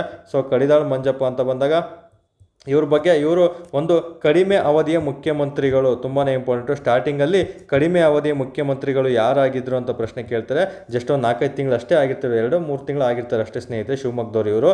ಸೊ ಇವರು ಒಂದು ಯಾವುದು ಎಕ್ಸಾಮ್ ದೃಷ್ಟಿಯಿಂದ ಇಲ್ಲಿ ಇಂಪಾರ್ಟೆಂಟ್ ಅಂತ ಬಂದಾಗ ಉಳುವವನೇ ಒಡೆಯ ಎಂಬ ಕಾಯ್ದೆಯನ್ನು ರಾಜ್ಯದಲ್ಲಿ ಜಾರಿಗೆ ತಂದವರು ಯಾರು ಅಂತ ಪ್ರಶ್ನೆ ಕೇಳ್ತಾನೆ. ಓಕೆ, ಉಳುವವನೇ ಒಡೆಯ ಎಂಬ ಕಾಯ್ದೆಯನ್ನು ಕರ್ನಾಟಕ ರಾಜ್ಯದಲ್ಲಿ ಜಾರಿಗೆ ತಂದಂತಹ ಮುಖ್ಯಮಂತ್ರಿ ಯಾರು ಅಂತ ಕೇಳಿದರೆ ಕಡಿದಾಳ್ ಮಂಜಪ್ಪ ಅವರಾಗಿರ್ತಾರೆ ಸ್ನೇಹಿತರೆ, ಇಂಪಾರ್ಟೆಂಟ್ ಆಗಿರುವಂಥದ್ದು. ಮತ್ತು ಇವ್ರದ್ದೊಂದು ಆತ್ಮಚರಿತ್ರೆ ಇದೆ, ಅದೇನೆಂದರೆ ನನಸಾಗದ ಕನಸು ಎಂಬುದು ಆತ್ಮಚರಿತ್ರೆ ಯಾರ್ದು ಅಂತ ಪ್ರಶ್ನೆ ಕೇಳಿದ್ದಾರೆ ತುಂಬ ಬಾರಿ. ಸೊ ಇದು ಕಡಿದಾಳ್ ಮಂಜಪ್ಪ ಅವ್ರದ್ದು ನನಸಾಗದ ಕನಸು ಆಗಿರುತ್ತೆ, ನೆನ್ಪಿಟ್ಕೋಬೇಕಾಗುತ್ತೆ. ಇದನ್ನು ಸಹ ಎಕ್ಸಾಮಲ್ಲಿ ಪ್ರಶ್ನೆ ಕೇಳಿದ್ದಾರೆ ಸ್ನೇಹಿತರೆ. ನೆಕ್ಸ್ಟ್ ಬರೋದು ಎಸ್ ನಿಜಲಿಂಗಪ್ಪ ಅವರು ಅಂತ ಬಂದಾಗ ಇವರು ಕರ್ನಾಟಕದ ಏಕೀಕರಣದ ಮೊದಲ ಮುಖ್ಯಮಂತ್ರಿಗಳು ಯಾರು ಅಂತ ಪ್ರಶ್ನೆ ಕೇಳ್ತಾನೆ. ಓಕೆ, ಯಾಕಂದರೆ ಕರ್ನಾಟಕ ಏಕೀಕರಣ ಆಗಿದ್ದ ದೇಶದಲ್ಲಿ ಮುಂಚೆ ಮೈಸೂರು ಅಂತ ಕರೀತಾ ಇದ್ರು. 1956ರಲ್ಲಿ ಕರ್ನಾಟಕ ಏಕೀಕರಣವಾದಂತಹ ವರ್ಷ ಆಗಿರುತ್ತೆ ಇದು. ನಂತರ 1973ರಲ್ಲಿ ಮೈಸೂರು ಸಾಮ್ರಾಜ್ಯವನ್ನು ಕರ್ನಾಟಕ ಅಂತ ಮಾಡ್ತಾ ಬರ್ತಾರೆ. ಸೊ ಕರ್ನಾಟಕ ಅಂತ ಮಾಡಿದ್ದು ದೇವರಾಜ ಅರಸು ಅವರಾಗಿರ್ತಾರೆ. ಆ ಸಂದರ್ಭದಲ್ಲಿ ನೆನ್ಪಿಟ್ಕೋಬೇಕು. 1950ರಲ್ಲಿ ಕರ್ನಾಟಕ ಏಕೀಕರಣವಾದಾಗ ಇದ್ದಂತಹ ಮುಖ್ಯಮಂತ್ರಿಗಳು ಯಾರು ಅಂತ ಕೇಳಿದರೆ ಎಸ್ ನಿಜಲಿಂಗಪ್ಪ ಅವರಾಗಿರ್ತಾರೆ. ಈ ಪಾಯಿಂಟನ್ನು ಸಹ ನೀವು ನೆನ್ಪಿಟ್ಕೊಂಡಿರ್ಬೇಕು. ಇದು ತುಂಬಾ ಇಂಪಾರ್ಟೆಂಟ್ ಆಗಿರುವಂತಹ ಪಾಯಿಂಟ್ ಆಗಿರುತ್ತೆ. ಇವರನ್ನ ಎಸ್ ನಿಜಲಿಂಗಪ್ಪ ಅವ್ರನ್ನ ಏನಂತ ಕರೀತಾರೆ ಅಂದರೆ ಮೇಕರ್ ಆಫ್ ಮಾಡರ್ನ್ ಕರ್ನಾಟಕ, ಅಂದರೆ ಆಧುನಿಕ ಕರ್ನಾಟಕದ ನಿರ್ಮಾಪಕರು ಯಾರು ಅಂತ ಪ್ರಶ್ನೆ ಕೇಳ್ತಾನೆ. ಆಧುನಿಕ ಕರ್ನಾಟಕದ ನಿರ್ಮಾಪಕರು ಯಾರು ಅಂತ ಪ್ರಶ್ನೆ ಕೇಳಿದರೆ ಅದು ಎಸ್ ನಿಜಲಿಂಗಪ್ಪ ಅವರಾಗಿರ್ತಾರೆ. ಮೈಸೂರಿನ ಒಂದು ಅದನ್ನು ಸಹ ಎಕ್ಸಾಮ್ ದೃಷ್ಟಿಯಿಂದ ಕೇಳ್ತಾನೆ. ಆಧುನಿಕ ಕರ್ನಾಟಕದ ನಿರ್ಮಾಪಕ ಅಥವಾ ಮೈಸೂರಿನ ಕರ್ನಾಟಕ ನಿರ್ಮಾಪಕ ಅಂತ ಕೇಳಿದರೆ ಎಸ್ ನಿಜಲಿಂಗಪ್ಪ ಅವರಾಗಿರ್ತಾರೆ. ಎಕ್ಸಾಮ್ ದೃಷ್ಟಿಯಿಂದ ಪ್ರಶ್ನೆ ತುಂಬಾ ಇಂಪಾರ್ಟೆಂಟ್ ಆಗಿರುತ್ತೆ. ಪ್ರಶ್ನೆ ಖಂಡಿತ ನಿಮಗೆ ಕೇಳ್ತಾರೆ ಸ್ನೇಹಿತರೆ, ನೆನಪಿರಬೇಕು. ಇನ್ನು ಕೆ ಸಿ ರೆಡ್ಡಿ ಅವರು ಕೋಲಾರ ಡಿಸ್ಟಿಕ್ ಅವರು, ಯಾವತ್ತೂ ಕೇಳುವಂಥ ಚಾನ್ಸಸ್ ಇರುತ್ತೆ, ನೆನಪಿಟ್ಕೊಳ್ಳಿ. ಕೆಂಗಲ್ ಹನುಮಂತರಾಯ ಅವರು ಬೆಂಗಳೂರು ಜಿಲ್ಲೆಯವರಾಗಿರ್ತಾರೆ. ನಂತರ ನಮಗೆ ಕಡಿದಾಳ್ ಮಂಜಪ್ಪ ಅವರು ಶಿವಮೊಗ್ಗ ಜಿಲ್ಲೆಯವರಾಗಿರ್ತಾರೆ. ಇನ್ನು ಎಸ್ ನಿಜಲಿಂಗಪ್ಪ ಅವರು ಬಳ್ಳಾರಿ ಜಿಲ್ಲೆಯವರಾಗಿರ್ತಾರೆ ಸ್ನೇಹಿತರೆ, ನೆನಪಲ್ಲಿರಬೇಕಾಗುತ್ತೆ. ಸೊ ಎಕ್ಸಾಮ್ ದೃಷ್ಟಿಯಿಂದ ಇವು 4 ಜನ ನೋಡಿ ಆರ್ಡರ್ ವೈಸ್ ಕೇಳ್ತಾನೆ. ನೆಕ್ಸ್ಟ್ ಲೆವೆಲ್ ಪ್ರಶ್ನೆ ಆರ್ಡರ್ ವೈಸ್. ಇಲ್ಲಿ ಸರಿ ಉತ್ತರ ಏನು, ಕರ್ನಾಟಕದ ಮೊದಲ ಮುಖ್ಯಮಂತ್ರಿ ಕೆ ಸಿ ರೆಡ್ಡಿ ಅವರು ಏನು ವಿಶೇಷತೆ ಅಂತ ಇಲ್ಲಿ ಹೇಳಿದ್ದೀನಿ. ಇಷ್ಟರಲ್ಲಿ ನಿಮಗೆ ಪ್ರಶ್ನೆ ಕೇಳ್ತಾರೆ ಇವ್ರ ಬಗ್ಗೆ ಕೇಳಿದರೆ. ನೆಕ್ಸ್ಟ್ ಲೆವೆಲ್ ಪ್ರಶ್ನೆ ಹೋದರೆ ಈ ಕೆಳಗಿನ ಮುಖ್ಯಮಂತ್ರಿಗಳನ್ನು ಕಾಲಾನುಕ್ರಮವಾಗಿ ಬರೀರಿ ಅಂತ ಕೇಳ್ತಾನೆ. ಮೊದಲು, 2ನೇದು, 3ನೇದು, 4ನೇದನ್ನ ನೆನ್ಪಿಟ್ಕೊಂಡಿರ್ಬೇಕಾಗುತ್ತೆ. ಇದು ಸಹ ತುಂಬಾ ಎಕ್ಸಾಮ್ ದೃಷ್ಟಿಯಿಂದ ಇಂಪಾರ್ಟೆಂಟು. ನಂತರ ಇವ್ರ ನಂತರ ಆಳ್ವಿಕೆ ಮಾಡಿದವರು ಯಾರು ಅಂತ ಕೇಳಿದರೆ ಬಿ ಡಿ ಜತ್ತಿ ಅವರಾಗಿರ್ತಾರೆ, ತುಂಬಾ ಇಂಪಾರ್ಟೆಂಟು. 5ನೇ ಮುಖ್ಯಮಂತ್ರಿ ಬಿ ಡಿ ಜತ್ತಿ ಅವರಾಗಿರ್ತಾರೆ. ನಂತರ ಎಸ್ ಆರ್ ಕಂಠಿ ಅಂತ ಬರ್ತಾರೆ ಸ್ನೇಹಿತರೆ. ಸೊ ಇಷ್ಟು 6 ಜನದ ನೆನ್ಪಿಟ್ಕೊಳ್ಳಿ. ಆಲ್ಮೋಸ್ಟ್ ಇಷ್ಟರಲ್ಲೇ ನಿಮಗೆ ಪ್ರಶ್ನೆಗಳನ್ನು ಕೇಳ್ತಾ ಬರ್ತಾರೆ. ಇಲ್ಲೇ ಕನ್ಫ್ಯೂಷನ್ ಆಗುವಂಥ ಚಾನ್ಸಸ್ ಇರೋದು. ಹಾಗಾಗಿ ಆರ್ಡರ್ ವೈಸ್ ನೆನ್ಪಿಟ್ಕೊಳ್ಳಿ. ಎಕ್ಸಾಮಲ್ಲಿ ಇಷ್ಟೇ ಪ್ರಶ್ನೆಗಳನ್ನು ನಿಮಗೆ ಕೇಳಲಾಗ್ತದೆ ಸ್ನೇಹಿತರೆ. ಓಕೆ, ನೆಕ್ಸ್ಟ್ ಪ್ರಶ್ನೆ ನೋಡ್ತಾ ಬರೋಣ ಈಗ. ಓಕೆ, ನಮಗೆ KSRP ಸ್ಪೆಷಲ್ ಅಂತ ಬಂದಾಗ ಏನು ಸ್ಟ್ಯಾಟಿಕ್ ಜಿ ಕೆ ಕೇಳ್ತಾರೆ ಅಂತ ಹೇಳಿದ್ದೆ. ಸ್ಟ್ಯಾಟಿಕ್ ಜಿ ಕೆಗೆ ಅತಿ ಹೆಚ್ಚು ಫೋಕಸ್ ಮಾಡ್ತಾರೆ ಅಂತ ಹೇಳಿದ್ದೆ. ಅಂಥ ಪ್ರಶ್ನೆಗಳಲ್ಲಿ ಇದು ಸಹ ಒಂದಾಗಿದೆ. ಓಕೆ, ಸ್ಟ್ಯಾಟಿಕ್ ಜಿ ಕೆ ಪ್ರಶ್ನೆ ನೋಡ್ತಾ ಬರೋಣ ಈಗ. ಅನಲಿಕ್ಟ್ ಎಂಬ ಪವಿತ್ರ ಗ್ರಂಥ ಯಾವ ಪಂಥ ಮತ್ತು ತತ್ವದ ಪ್ರತೀಕವಾಗಿದೆ ಅಂತ ಪ್ರಶ್ನೆ ಕೇಳಿದ್ದೇನೆ. ಶಿಂಟೋ ತತ್ವನ, ಟಾವೋ ತತ್ವನ, ಕನ್ಫ್ಯೂಷಿಯಸ್ ತತ್ವನ ಅಥವಾ ಜೂಡೋ ತತ್ವನ ಅಂತ ಪ್ರಶ್ನೆ ಕೇಳಿದ್ದೇನೆ ಸ್ನೇಹಿತರೆ. ನಮಗೆ ಸ್ಟ್ಯಾಟಿಕ್ ಜಿ ಕೆಯಲ್ಲಿ ಪ್ರಮುಖ ಧರ್ಮಗಳು ಮತ್ತು ಧರ್ಮ ಗ್ರಂಥಗಳು ಅಂತ ಬರ್ತವೆ. ಪ್ರಮುಖ ಧರ್ಮಗಳು ಮತ್ತು ಧರ್ಮ ಗ್ರಂಥಗಳು ಅಂತ ಬರ್ತವೆ. ಸೊ ಧರ್ಮ ಅಂತ ಬಂದಾಗ ನಮಗೆ ತುಂಬಾ ಬರ್ತವೆ. ಹಿಂದೂ ಧರ್ಮ ಅಂತ ಬಂದಾಗ ಹಿಂದೂ ಧರ್ಮದ ಗ್ರಂಥಗಳು ಎಲ್ಲರಿಗೂ ಗೊತ್ತು. ರಾಮಾಯಣ ಆಗಿರ್ಬೋದು, ಮಹಾಭಾರತ ಆಗಿರ್ಬೋದು, ಭಗವದ್ಗೀತೆ, ಇವೆಲ್ಲನೂ ಸಹ ನಾವು ಹಿಂದೂ ಧರ್ಮದ ಗ್ರಂಥಗಳಂತ ಕರಿತಾ ಬರ್ತೀವಿ ಸ್ನೇಹಿತರೆ. ಇವನ್ನ ರಾಮಾಯಣ ಬರ್ದೋರು ಯಾರು, ಮಹಾಭಾರತ ಬರ್ದೋರು ಯಾರು, ಇವೆಲ್ಲನೂ ಸಹ ನೀವು ನೆನಪಲ್ಲಿ ಇಟ್ಕೊಂಡಿರ್ಬೇಕಾಗುತ್ತೆ. ಇತಿಹಾಸದಲ್ಲಿ ಬರುತ್ತೆ. ಪ್ರಾಚೀನ ಭಾರತದ ಇತಿಹಾಸದಲ್ಲಿ ನಮಗೆ ಒಂದು ಆರ್ಯರ ಆಗಮನಕ್ಕಿಂತ ಮುಂಚೆ ಬರ್ತವೆ ಇವೆಲ್ಲ. ನಂತರ ನಮಗೆ ಇನ್ನೊಂದು ಧರ್ಮ ಅಂತ ಬರುತ್ತೆ, ಏನು ಜುಡಾಯಿಸಮ್ ಅಂತ ಬರುತ್ತೆ. ಜುಡಾಯಿಸಮ್ ಧರ್ಮದ ಒಂದು ಧರ್ಮಗ್ರಂಥ ಯಾವುದು ಅಂತ ಕೇಳ್ತಾನೆ, ಟೊರಾ. ಇದು ಪ್ರಶ್ನೆ ಆಗಿದೆ, ನೆನಪಲ್ಲಿರಬೇಕು. ನಂತರ ನಮಗೆ ಬರುವಂಥದ್ದು ಕನ್ಫ್ಯೂಷಿಯಸ್ ತತ್ವ ಅಂತ ಬರುತ್ತೆ. ಈ ಕನ್ಫ್ಯೂಷಿಯಸ್ ಧರ್ಮ ಅಂತ ಬಂದಾಗ ನಮಗೆ ಕನ್ಫ್ಯೂಷಿಯಸ್ ಧರ್ಮ ಅಂತ ಬಂದಾಗ ಇದರ ಯಾವ ತತ್ವದ ಮೂಲಕ ಇತ್ತಂದರೆ ಅನಲೆಕ್ಟ್. ಸೊ ನಿಮಗೆ ಇಲ್ಲಿ ಉತ್ತರ ಸಿಕ್ತು, ಅನಲೆಕ್ಟ್ ಆಗಿರ್ತದೆ ಸ್ನೇಹಿತರೆ. ಅನಲೆಕ್ಟ್ ಎಂಬ ಪವಿತ್ರ ಗ್ರಂಥ ಯಾವ ಪಂಥ ಮತ್ತು ತತ್ವದ ಪ್ರತೀಕವಾಗಿದೆ ಅಂತ ಪ್ರಶ್ನೆ ಕೇಳ್ತಾನೆ. ಕನ್ಫ್ಯೂಷಿಯಸ್ ಪಂಥ ಮತ್ತು ತತ್ವದ ಒಂದು ಪ್ರತೀಕ ಆಗಿರುತ್ತೆ. ಅದಕ್ಕೆ ಸರಿ ಉತ್ತರ ಇದಾಗಿರ್ತದೆ ಸ್ನೇಹಿತರೆ. ಇನ್ನು ಸಹ ನಮಗೆ ಎಕ್ಸಾಮ್ ದೃಷ್ಟಿಯಿಂದ ಇಲ್ಲಿ ಶಿಂಟೋ ತತ್ವ ಅಂತ ಕೊಟ್ಟಿದ್ದಾರೆ. ಇದು ಜಪಾನ್ ದೇಶದಲ್ಲಿ ಕಂಡುಬರುವಂತಹ ಒಂದು ತತ್ವ ಆಗಿರ್ತದೆ ಸ್ನೇಹಿತರೆ, ನೆನಪಲ್ಲಿ ಇಟ್ಕೊಂಡಿರ್ಬೇಕಾಗುತ್ತೆ. ಇನ್ನು ಟಾವೋಯಿಸಮ್ ಅಂತ ಬರುತ್ತೆ. ಇಲ್ಲೂ ಅಷ್ಟೇ ಟೇ ಚಿಂಗ್ ಅಂತ ಬರುತ್ತೆ. ಇದು ಇದರ ಒಂದು ಧರ್ಮಗ್ರಂಥ ಆಗಿರುತ್ತೆ. ಇದ್ರದ್ದು ನೆನ್ಪಿಟ್ಕೋಬೇಕಾಗುತ್ತೆ. ಎಕ್ಸಾಮ್ ದೃಷ್ಟಿಯಿಂದ ತುಂಬಾ ಇಂಪಾರ್ಟೆಂಟ್ ಆಗಿರ್ತದೆ ಸ್ನೇಹಿತರೆ. ಇಷ್ಟು ಸಹ ಓದ್ಕೊಂಡಿರ್ಬೇಕಾಗುತ್ತೆ. ಇನ್ನು ಜೊರಾಸ್ಟರ್ ಅಂತ ಬರುತ್ತೆ, ಒಂದು ತುಂಬಾ ಇಂಪಾರ್ಟೆಂಟು. ಇದನ್ನು ಸಹ ಪ್ರಶ್ನೆ ಆಗಿದೆ. ಜೊರಾಸ್ಟರ್ ಎಂಬುದು ಅದರ ಒಂದು ಧರ್ಮಗ್ರಂಥ ಯಾವುದು ಅಂತ ಕೇಳ್ತಾನೆ. ಜಂಡ ಅವಸ್ಥಾ ಎಂಬುದು ಇದರ ಒಂದು ತತ್ವ ಆಗಿರ್ತದೆ ಅಥವಾ ಧರ್ಮಗ್ರಂಥ ಆಗಿರ್ತದೆ ಸ್ನೇಹಿತರೆ, ನೆನ್ಪಿಟ್ಕೊಳ್ಳಿ. ಎಕ್ಸಾಮ್ ದೃಷ್ಟಿಯಿಂದ ಇಂಪಾರ್ಟೆಂಟು. ಇನ್ನು ಆಲ್ಮೋಸ್ಟ್ ಫೆಮಿಲಿಯರ್ ಆಗಿರೋದು ಎಲ್ರಿಗೂ ಗೊತ್ತಿರುತ್ತೆ, ಕ್ರಿಶ್ಚಿಯನ್ ಅಂತ ಬಂದಾಗ ಇವರ ಒಂದು ಧರ್ಮಗ್ರಂಥ ಎಲ್ರಿಗೂ ಗೊತ್ತು, ಬೈಬಲ್. ಇದು ಯಾವ ಭಾಷೆಯಲ್ಲಿದೆ ಅಂತ ಕೇಳ್ತಾನೆ. ಇಬ್ರು ಭಾಷೆಯಲ್ಲಿದೆ. ಪ್ರಶ್ನೆ ಆಗಿದೆ, ತುಂಬ ಬಾರಿ ನೆನಪಲ್ಲಿರಬೇಕು. ನಂತರ ಇಸ್ಲಾಂ ಧರ್ಮದ ಒಂದು ಅಥವಾ ಮುಸಲ್ಮಾನ ಧರ್ಮದ ಒಂದು ಧರ್ಮಗ್ರಂಥ ಯಾವುದು ಅಂತ ಕೇಳ್ತಾನೆ. ಕುರಾನ್ ಆಗಿರುತ್ತೆ. ಇದು ಯಾವ ಭಾಷೆಯಲ್ಲಿದೆ ಅಂತ ಪ್ರಶ್ನೆ ಕೇಳ್ತಾನೆ. ಅರೇಬಿಕ್ ಭಾಷೆ. ನೋಡಿ, ಇಬ್ರು ಭಾಷೆ, ಅರೇಬಿಕ್ ಭಾಷೆ ತುಂಬಾ ಇಂಪಾರ್ಟೆಂಟ್ ಆಗಿರ್ತದೆ ಸ್ನೇಹಿತರೆ. ನಮ್ಮ ಗ್ರಂಥಗಳೆಲ್ಲ ಒಂದು ಸಂಸ್ಕೃತದಲ್ಲಿರ್ತವೆ. ಇನ್ನೊಂದು ತುಂಬ ಇಂಪಾರ್ಟೆಂಟ್ ಆಗಿರುವಂಥ ಧರ್ಮ ಯಾವುದು? ಸಿಖ್ ಧರ್ಮದ ಒಂದು ಇದು ಯಾವುದು ಅಂತ ಕೇಳ್ತಾನೆ. ಗುರುಗ್ರಂಥ ಸಾಹಿಬ್ ಆಗಿರುತ್ತೆ. ನೆನಪಿಟ್ಕೊಂಡಿರ್ಬೇಕು ಎಕ್ಸಾಮ್ ದೃಷ್ಟಿಯಿಂದ. ಇದನ್ನು ಇಂಪಾರ್ಟೆಂಟ್ ಆಗಿರ್ತದೆ ಸ್ನೇಹಿತರೆ. ಇನ್ನು ಬೌದ್ಧ ಧರ್ಮ ಅಂತ ಬರುತ್ತೆ. ನಿಮಗೆ ಹೋಮ್ವರ್ಕ್ ಕೊಡ್ತಾ ಇದ್ದೀನಿ. ಬೌದ್ಧ ಧರ್ಮ ಮತ್ತು ಜೈನ ಧರ್ಮದ ಒಂದು ಧರ್ಮಗ್ರಂಥಗಳು ಯಾವುವು ಅನ್ನೋದನ್ನ ನೀವು ಈ ಸಂದರ್ಭದಲ್ಲಿ ನೆನಪು ಮಾಡ್ಕೋಬೇಕು. ಇದನ್ನು ಹೋಮ್ವರ್ಕ್ ಕೊಡ್ತಾ ಇದ್ದೀನಿ, ನೀವೇ ನೋಟ್ ಮಾಡಿ ಇಟ್ಕೊಂಡಿರ್ಬೇಕು ಸ್ನೇಹಿತರೆ. ಇನ್ನು ಮುಂದಿನ ಪ್ರಶ್ನೆ ನೋಡ್ತಾ ಬನ್ನಿ. ಇದಕ್ಕೆ ಸರಿ ಉತ್ತರ ಯಾವುದು? ಅನಲಿಕ್ಟ್. ಅನಲಿಕ್ಟ್ ಅಂತ ಬಂದಾಗ ಕನ್ಫ್ಯೂಷಿಯಸ್ ತತ್ವಕ್ಕೆ ಒಂದು ಇದಾಗಿರ್ತದೆ ಸ್ನೇಹಿತರೆ. ಎಕ್ಸಾಮ್ ದೃಷ್ಟಿಯಿಂದ ತುಂಬಾ ಇಂಪಾರ್ಟೆಂಟ್ ಆಗಿರುವಂಥದ್ದು. ಪದೇ ಇವೆಲ್ಲನೂ ಸಹ ನಿಮಗೆ ಎಕ್ಸಾಮಲ್ಲಿ ನೆಕ್ಸ್ಟ್ ಲೆವೆಲ್ ಕೇಳಿದರೆ ಹೊಂದಿಸಿ ಬರೆಯಿರಿ, ಅಥವಾ ಜೋಡಿಗಳ ರೂಪ. ಇತ್ತೀಚಿನ ಟ್ರೆಂಡ್ ಪ್ರಕಾರ ಜೋಡಿಗಳ ರೂಪದಲ್ಲಿ ಎಷ್ಟು ಜೋಡಿಗಳು ಸರಿಯಾಗಿದೆ, ಎಷ್ಟು ಜೋಡಿಗಳು ತಪ್ಪಾಗಿದೆ ಅಂತ ಕೇಳ್ತಾ ಬರ್ತಾನೆ. ಸೊ ಕೇರ್ಫುಲ್ಲಾಗಿ ಓದ್ಕೊಂಡಿರ್ಬೇಕು. ಇವೆರಡು ಧರ್ಮಗಳು ಸಹ ಇಂಪಾರ್ಟೆಂಟ್ ಆಗಿರ್ತವೆ. ಮುಂದಿನ ಪ್ರಶ್ನೆ ಈ ರೀತಿ ಇದೆ. ಸ್ವಲ್ಪ ಇದು ಫ್ರೆಷರ್ಗಳಿಗೆ ಕನ್ಫ್ಯೂಷನ್ ಆಗುವಂಥ ಪ್ರಶ್ನೆ. ಆಲ್ರೆಡಿ ಎಕ್ಸ್ಪೀರಿಯನ್ಸ್ ಇರೋರಿಗೆ ತುಂಬ ಸುಲಭವಾದಂತಹ ಪ್ರಶ್ನೆ ಇದಾಗಿರ್ತದೆ ಸ್ನೇಹಿತರೆ. ಯಾವುದೇ ವಸ್ತುವಿನ ಭಾರ, ಇದೊಂದು ಜಿಯೋಗ್ರಫಿಗೆ ಸಂಬಂಧಪಟ್ಟಿದ್ದು, ಪ್ಲಸ್ ಇದನ್ನು ಸೈನ್ಸಲ್ಲೂ ಸಹ ನಾವು ನೋಡ್ತಾ ಬರ್ತೀವಿ. ಸೊ ಇಲ್ಲಿ ಯಾವುದೇ ಒಂದು ವಸ್ತುವಿನ ಭಾರ, ಇದೊಂಥರ ಅಪ್ಲೈಡ್ ಥರ ಕೇಳ್ತಾ ಬರ್ತಾನೆ. ಸೊ ಸಬ್ಜೆಕ್ಟ್ ಗೊತ್ತಿರೋನು ಮಾತ್ರ ಇದಕ್ಕೆ ಉತ್ತರ ಮಾಡ್ತಾ ಬರ್ತಾರೆ ಸ್ನೇಹಿತರೆ. ಯಾವುದೇ ವಸ್ತುವಿನ ಭಾರ ಈಗ ಏನಾಗಿರುತ್ತೆ ಅಂತ ಪ್ರಶ್ನೆ ಕೇಳಿದ್ದಾನೆ. ಭೂಮಿಯ ಮೇಲೆ ಎಲ್ಲೆಡೆ ಒಂದೇ ಆಗಿರುತ್ತದೆ ಅಂತ ಕೊಟ್ಟಿದ್ದಾನೆ. ಮತ್ತು ಧ್ರುವ ಮತ್ತು ಮೇರುಗಳಲ್ಲಿ ಹೆಚ್ಚಾಗಿರುತ್ತೆ ಅಂತ ಕೊಟ್ಟಿದ್ದಾನೆ. ಭೂಮಧ್ಯ ರೇಖೆಯ ಬಳಿ ಹೆಚ್ಚಾಗಿರುತ್ತೆ ಅಂತ ಕೊಟ್ಟಿದ್ದಾನೆ. ಮತ್ತು ಬೆಟ್ಟಗಳ ಮೇಲೆ ಸಮತಲ ಪ್ರದೇಶಗಳಿಗಿಂತ ಹೆಚ್ಚಾಗಿರುತ್ತೆ ಅಂತ ಪ್ರಶ್ನೆಯನ್ನು ಕೊಟ್ಟಿದ್ದಾರೆ ಸ್ನೇಹಿತರೆ. ಇದೊಂದು ಪ್ರಶ್ನೆ ತುಂಬಾ ಇಂಪಾರ್ಟೆಂಟ್ ಆಗಿರುತ್ತೆ. ಎಕ್ಸಾಮ್ ದೃಷ್ಟಿಯಿಂದ ಇದು ತುಂಬ ಬಾರಿ ರಿಪೀಟ್ ಆಗಿರುವಂತಹ ಪ್ರಶ್ನೆ ಆಗಿದೆ. ನಮಗೆ ಯಾವ ರೀತಿ ಇಲ್ಲಿ ನಿಮಗೆ ಪ್ರಶ್ನೆಗಳನ್ನು ಕೇಳ್ತಾನೆ, ಇದಕ್ಕೆ ಯಾವ ರೀತಿ ನೀವು ಉತ್ತರ ಮಾಡ್ತಾ ಹೋಗಬೇಕು ಅಂತ ಪ್ರಶ್ನೆಯನ್ನು ತೋರಿಸ್ತಾ ಬರ್ತೀವಿ ವಿತ್ ಡಯಾಗ್ರಾಮ್. ಭೂಮಿ ಈ ರೀತಿ ಇದೆ. ಈ ಭೂಮಿ ಈ ರೀತಿ ಇರುವಂತಹ ಟಾಪಿಕ್ಗಳಲ್ಲಿ ನಿಮಗೆ ಎಕ್ಸಾಮಲ್ಲಿ ಯಾವ ರೀತಿ ಪ್ರಶ್ನೆ ಕೇಳ್ತೇನೆ, ಅಪ್ಲೈನಲ್ಲಿ ಈಕ್ವೇಟರ್, ಭೂಮಿ ಈ ರೀತಿ ಇದೆ ಅಂತ ಎಲ್ಲರಿಗೂ ಗೊತ್ತಿದ್ದು, ಈಕ್ವೇಟರ್ ಅಂತ ಕೇಳ್ತೀವಿ, ಸಮಭಾಜಕ ವೃತ್ತ ಅಂತ ಕರಿತಾ ಬರ್ತೀವಿ ಸ್ನೇಹಿತರೆ. ಇನ್ನು ಇಲ್ಲಿಗೆ ಬಂದಾಗ ನಮಗೆ ಏನು ಕರ್ಕಾಟಕ ಸಂಕ್ರಾಂತಿ ವೃತ್ತ ಅಂತ ನೀವೆಲ್ಲ ಓದಿರ್ತೀರ. ಟ್ರಾಫಿಕ್ ಆಫ್ ಕ್ಯಾನ್ಸರ್ ಅಂತ ಕರೀತಾರೆ. ಕರ್ಕಾಟಕ ಸಂಕ್ರಾಂತಿ ವೃತ್ತ. ಇನ್ನು ಇಲ್ಲಿಂದ ಇಲ್ಲಿಗೆ ನಮಗೆ ಮಕರ ಸಂಕ್ರಾಂತಿ ವೃತ್ತ ಅಂತ ಬರುತ್ತೆ. ಇಲ್ಲಿ ನಮಗೆ ಕರ್ಕಾಟಕ ಆಯಿತು, ಇಲ್ಲಿ ನಮಗೆ ಮಕರ ಸಂಕ್ರಾಂತಿ ವೃತ್ತ ಅಂತ ಬರುತ್ತೆ. ಟ್ರಾಫಿಕ್ ಆಫ್ ಕ್ಯಾನ್ಸರ್ ಅಂತ ಏನು ಕರಿತೀವಿ ಅದು ಬರುತ್ತೆ ಸ್ನೇಹಿತರೆ. ಇನ್ನು ನಮಗೆ ಕೆಳಗಡೆ ಯಾವ್ದು ಬರುತ್ತೆ, ಮೇಲ್ಗಡೆ ಯಾವ್ದು ಬರುತ್ತೆ ಎಲ್ಲನೂ ಸಹ ನೀವು ಓದಿರ್ತೀರ. ಸೊ ಇಲ್ಲಿ ನಮಗೆ ಆರ್ಕಟಿಕ್ ವಲಯ, ಉತ್ತರ ಇದರಲ್ಲಿರುವಂತಹ ವಲಯ ಯಾವುದು ಅಂತ ಕೇಳ್ತಾನೆ. ಏನು ನಮಗೆ ಆರ್ಕಟಿಕ್ ವಲಯ ಆಗಿರ್ತದೆ, ನೆನಪಲ್ಲಿಟ್ಕೊಂಡಿರ್ಬೇಕಾಗುತ್ತೆ. ಇನ್ನು ದಕ್ಷಿಣದಲ್ಲಿ ಕಂಡುಬರುವಂತಹ ವಲಯ ಯಾವುದು ಅಂತ ಪ್ರಶ್ನೆ ಕೇಳ್ತಾ ಬರ್ತಾನೆ. ಸೊ ಅಂಟಾರ್ಟಿಕಾ ವಲಯ ಆಗಿರುತ್ತೆ. ತುಂಬ ಬಾರಿ ಎಕ್ಸಾಮಲ್ಲಿ ಪ್ರಶ್ನೆ ಕೇಳಿದಾನೆ ಸ್ನೇಹಿತರು. ದಕ್ಷಿಣದಲ್ಲಿ ಇರುವಂತಹ ವಲಯ ಯಾವುದು ಅಂತ ಕೇಳ್ತಾನೆ, ಅಂಟಾರ್ಟಿಕಾ ವಲಯ. ಇಲ್ಲಿ ಮಕರ ಸಂಕ್ರಾಂತಿ, ಕರ್ಕಾಟಕ ಉತ್ತರದಲ್ಲಿರುತ್ತೆ. ಇಲ್ಲಿ ಡಿವೈಡ್ ಮಾಡ್ಕೋಬೇಕು, ಇದೆಲ್ಲ ಉತ್ತರ ಆಗಿರುತ್ತೆ. ಇಲ್ಲಿಂದ ಇಲ್ಲಿವರೆಗೂ ದಕ್ಷಿಣ ಆಗಿರ್ತದೆ ಸ್ನೇಹಿತರೆ, ನೆನಪಿಟ್ಕೋಬೇಕು. ಇಲ್ಲಿ ನಮಗೆ ಬರುತ್ತೆ ನೋಡಿ, ರೌಂಡ್ ಅಪ್ ಇದೆ ನೋಡಿ, ಇದು ಧ್ರುವೀಯ ಪ್ರದೇಶ ಅಂತ ಕರೀತಾರೆ. ಇಲ್ಲೂ ರೌಂಡ್ ಅಪ್ ಇರೋದನ್ನ ಧ್ರುವೀಯ ಪ್ರದೇಶ ಅಂದರೆ ಇದು ಉತ್ತರ ಧ್ರುವೀಯ, ಇದು ದಕ್ಷಿಣ ಧ್ರುವೀಯ. ಇಂಗ್ಲೀಷಲ್ಲಿ ಪೋಲಾರ್ ಅಂತ ಕರೀತಾರೆ, ನಾರ್ತ್ ಪೋಲ್ ಮತ್ತು ಸೌತ್ ಪೋಲ್ ಅಂತ ಕರೀತಾ ಬರ್ತಾರೆ. ಇಲ್ಲಿ ನಿಮಗೆ ಪ್ರಶ್ನೆಗಳನ್ನು ಅಪ್ಲೈಡ್ ಆಗಿ ಕೇಳ್ತಾ ಬರ್ತಾನೆ. ಸೊ ತುಂಬ ಸಿಂಪಲ್ ಆಗಿ ಕೇಳ್ತಾ ಬರ್ತಾರೆ. ಯಾವ ರೀತಿ ಅಂದರೆ ನಮಗೆ ಯಾವ ಪ್ರದೇಶದಲ್ಲಿ ಅತಿ ಹೆಚ್ಚಾಗಿ ಈ ತೂಕ ಜಾಸ್ತಿ ಇರುತ್ತೆ, ಮನುಷ್ಯನದು ಭಾರ. ಈಗ ನೀವು ಇಲ್ಲಿ ಈಕ್ವೇಟರಲ್ಲಿ ಇದ್ದೀರ ಅಂತ ಹೇಳಿದರೆ ಇಲ್ಲಿ ಮನುಷ್ಯನ ಭಾರ ಸ್ವಲ್ಪ ಕಡಿಮೆ ಇರ್ತದೆ ಸ್ನೇಹಿತರೆ. ಯಾಕಂದರೆ ಇಲ್ಲಿ ಗುರುತ್ವಾಕರ್ಷಣ ಬಲ ಸ್ವಲ್ಪ ಕಡಿಮೆ ಇರುತ್ತೆ. ಹಾಗಾಗಿ ಓಕೆ, ಸಮಭಾಜಕ ವೃತ್ತದ ಇದು ಪ್ರಶ್ನೆ ಕೇಳ್ತಾನೆ. ಗ್ರಾವಿಟೇಷನಲ್ ಫೋರ್ಸ್ ಅಂದರೆ ಗ್ರಾವಿಟೇಷನಲ್ ಫೋರ್ಸು ಎಲ್ಲಿ ಕಡಿಮೆ ಇರುತ್ತೆ ಅಂತ ಕೇಳ್ತಾನೆ. ಸಮಭಾಜಕ ವೃತ್ತದಲ್ಲಿರುತ್ತೆ.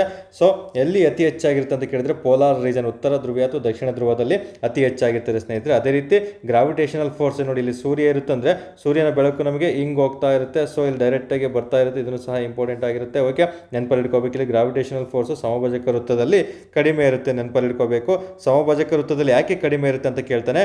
ಭೂಮಿಯ ತಿರುಗುವಿಕೆ ವೇಗವು ಧ್ರುವಗಳಿಗಿಂತ ಇಲ್ಲಿ ಹೆಚ್ಚಾಗಿರ್ತದೆ ಸ್ನೇಹಿತರೆ. ಹಾಗಾಗಿ ಗ್ರಾವಿಟೇಷನಲ್ ಫೋರ್ಸ್ ಇಲ್ಲಿ ಕಡಿಮೆ ಆಗ್ತಾ ಬರುತ್ತೆ, ನೆನಪಲ್ಲಿ ಇಟ್ಕೋಬೇಕಾಗುತ್ತೆ. ಓಕೆ, ನಂತರ ಈಗ ನಮ್ಮ ಪ್ರಶ್ನೆ ಏನು, ಎಲ್ಲಿ ತೂಕ ಹೆಚ್ಚಾಗಿರುತ್ತೆ ಅಂತ ನೋಡಿ. ಇಲ್ಲಿ ತೂಕ ಆಲ್ಮೋಸ್ಟ್ ಕಡಿಮೆ ಇರುತ್ತೆ. ಹಿಂಗೆ ಮೇಲಕ್ಕೆ ಹೋಗ್ತಾ ಹೋಗ್ತಾ ಹೋಗ್ತಾ ಹೋಗ್ತಾ ತೂಕ ಹೆಚ್ಚಾಗ್ತಾ ಇರುತ್ತೆ, ನೆನ್ಪಿಟ್ಕೊಂಡಿರ್ಬೇಕು. ಇಲ್ಲೂ ಅಷ್ಟೇ ಕೆಳಗಡೆ ಬರ್ತಾ ಬರ್ತಾ ಬರ್ತಾ ತೂಕ ಹೆಚ್ಚಾಗ್ತಾ ಇರುತ್ತೆ. ಇಫ್ ಇನ್ ಕೇಸು ಅವರು ಕರ್ಕಾಟಕ ಸಂಕ್ರಾಂತಿ ವೃತ್ತದಲ್ಲಿ ತೂಕವು ಅಂತ ಪ್ರಶ್ನೆ ಕೇಳಿ ಸಮಭಾಜಕ್ಕೆ ಹೋಲಿಸಿದರೆ ಕರ್ಕಾಟಕ ಸಂಕ್ರಾಂತಿ ವೃತ್ತದಲ್ಲಿ ಹೆಚ್ಚಾಗಿರುತ್ತದೆ. ಎಸ್, ಸ್ಟೇಟ್ಮೆಂಟ್ ರೈಟ್ ಆಗಿರುತ್ತೆ. ಯಾಕಂದರೆ ಇಲ್ಲಿ ಕಡಿಮೆ ಇರುತ್ತೆ, ಹೋಗ್ತಾ ಹೋಗ್ತಾ ಜಾಸ್ತಿ ಆಗುತ್ತೆ. ಇನ್ನು ಕರ್ಕಾಟಕ ಸಂಕ್ರಾಂತಿ ವೃತ್ತಕ್ಕೂ ಆರ್ಕಟಿಕ್ ವಲಯಕ್ಕೂ ಕಂಪೇರ್ ಮಾಡಿದಾಗ ಇಲ್ಲಿ ಅತಿ ಹೆಚ್ಚಾಗಿರುತ್ತೆ. ಇವೆರಡಕ್ಕೂ ಕಂಪೇರ್ ಮಾಡಿದಾಗ ಉತ್ತರ ಧ್ರುವಕ್ಕೆ ಇಲ್ಲಿ ಅತಿ ಹೆಚ್ಚಾಗಿ ತೂಕ ಇರುತ್ತೆ. ನಿಮಗೆ ಯಾವ ರೀತಿ ಬೇಕಾದರೂ ಅವರು ಪ್ರಶ್ನೆಗಳನ್ನು ಕೇಳ್ತಾ ಬರಲಿ, ತುಂಬ ಸುಲಭವಾಗಿ ನೀವು ಉತ್ತರಿಸ್ತಾ ಬರಬೇಕಾಗುತ್ತೆ ಸ್ನೇಹಿತರೆ. ಓಕೆ, ಎಕ್ಸಾಮ್ ದೃಷ್ಟಿಯಿಂದ ಎಲ್ಲನೂ ಸಹ ಇಂಪಾರ್ಟೆಂಟ್ ಆಗಿರುತ್ತೆ. ಸೊ ತೂಕ ಸಮಭಾಜಕ ವೃತ್ತದಲ್ಲಿ ಕಡಿಮೆ ಇರುತ್ತೆ, ಅತಿ ಹೆಚ್ಚಾಗಿ ಧ್ರುವ ಪ್ರದೇಶದಲ್ಲಿ ತೂಕ ಜಾಸ್ತಿ ಇರುತ್ತೆ, ನೆನ್ಪಿಟ್ಕೋಬೇಕು.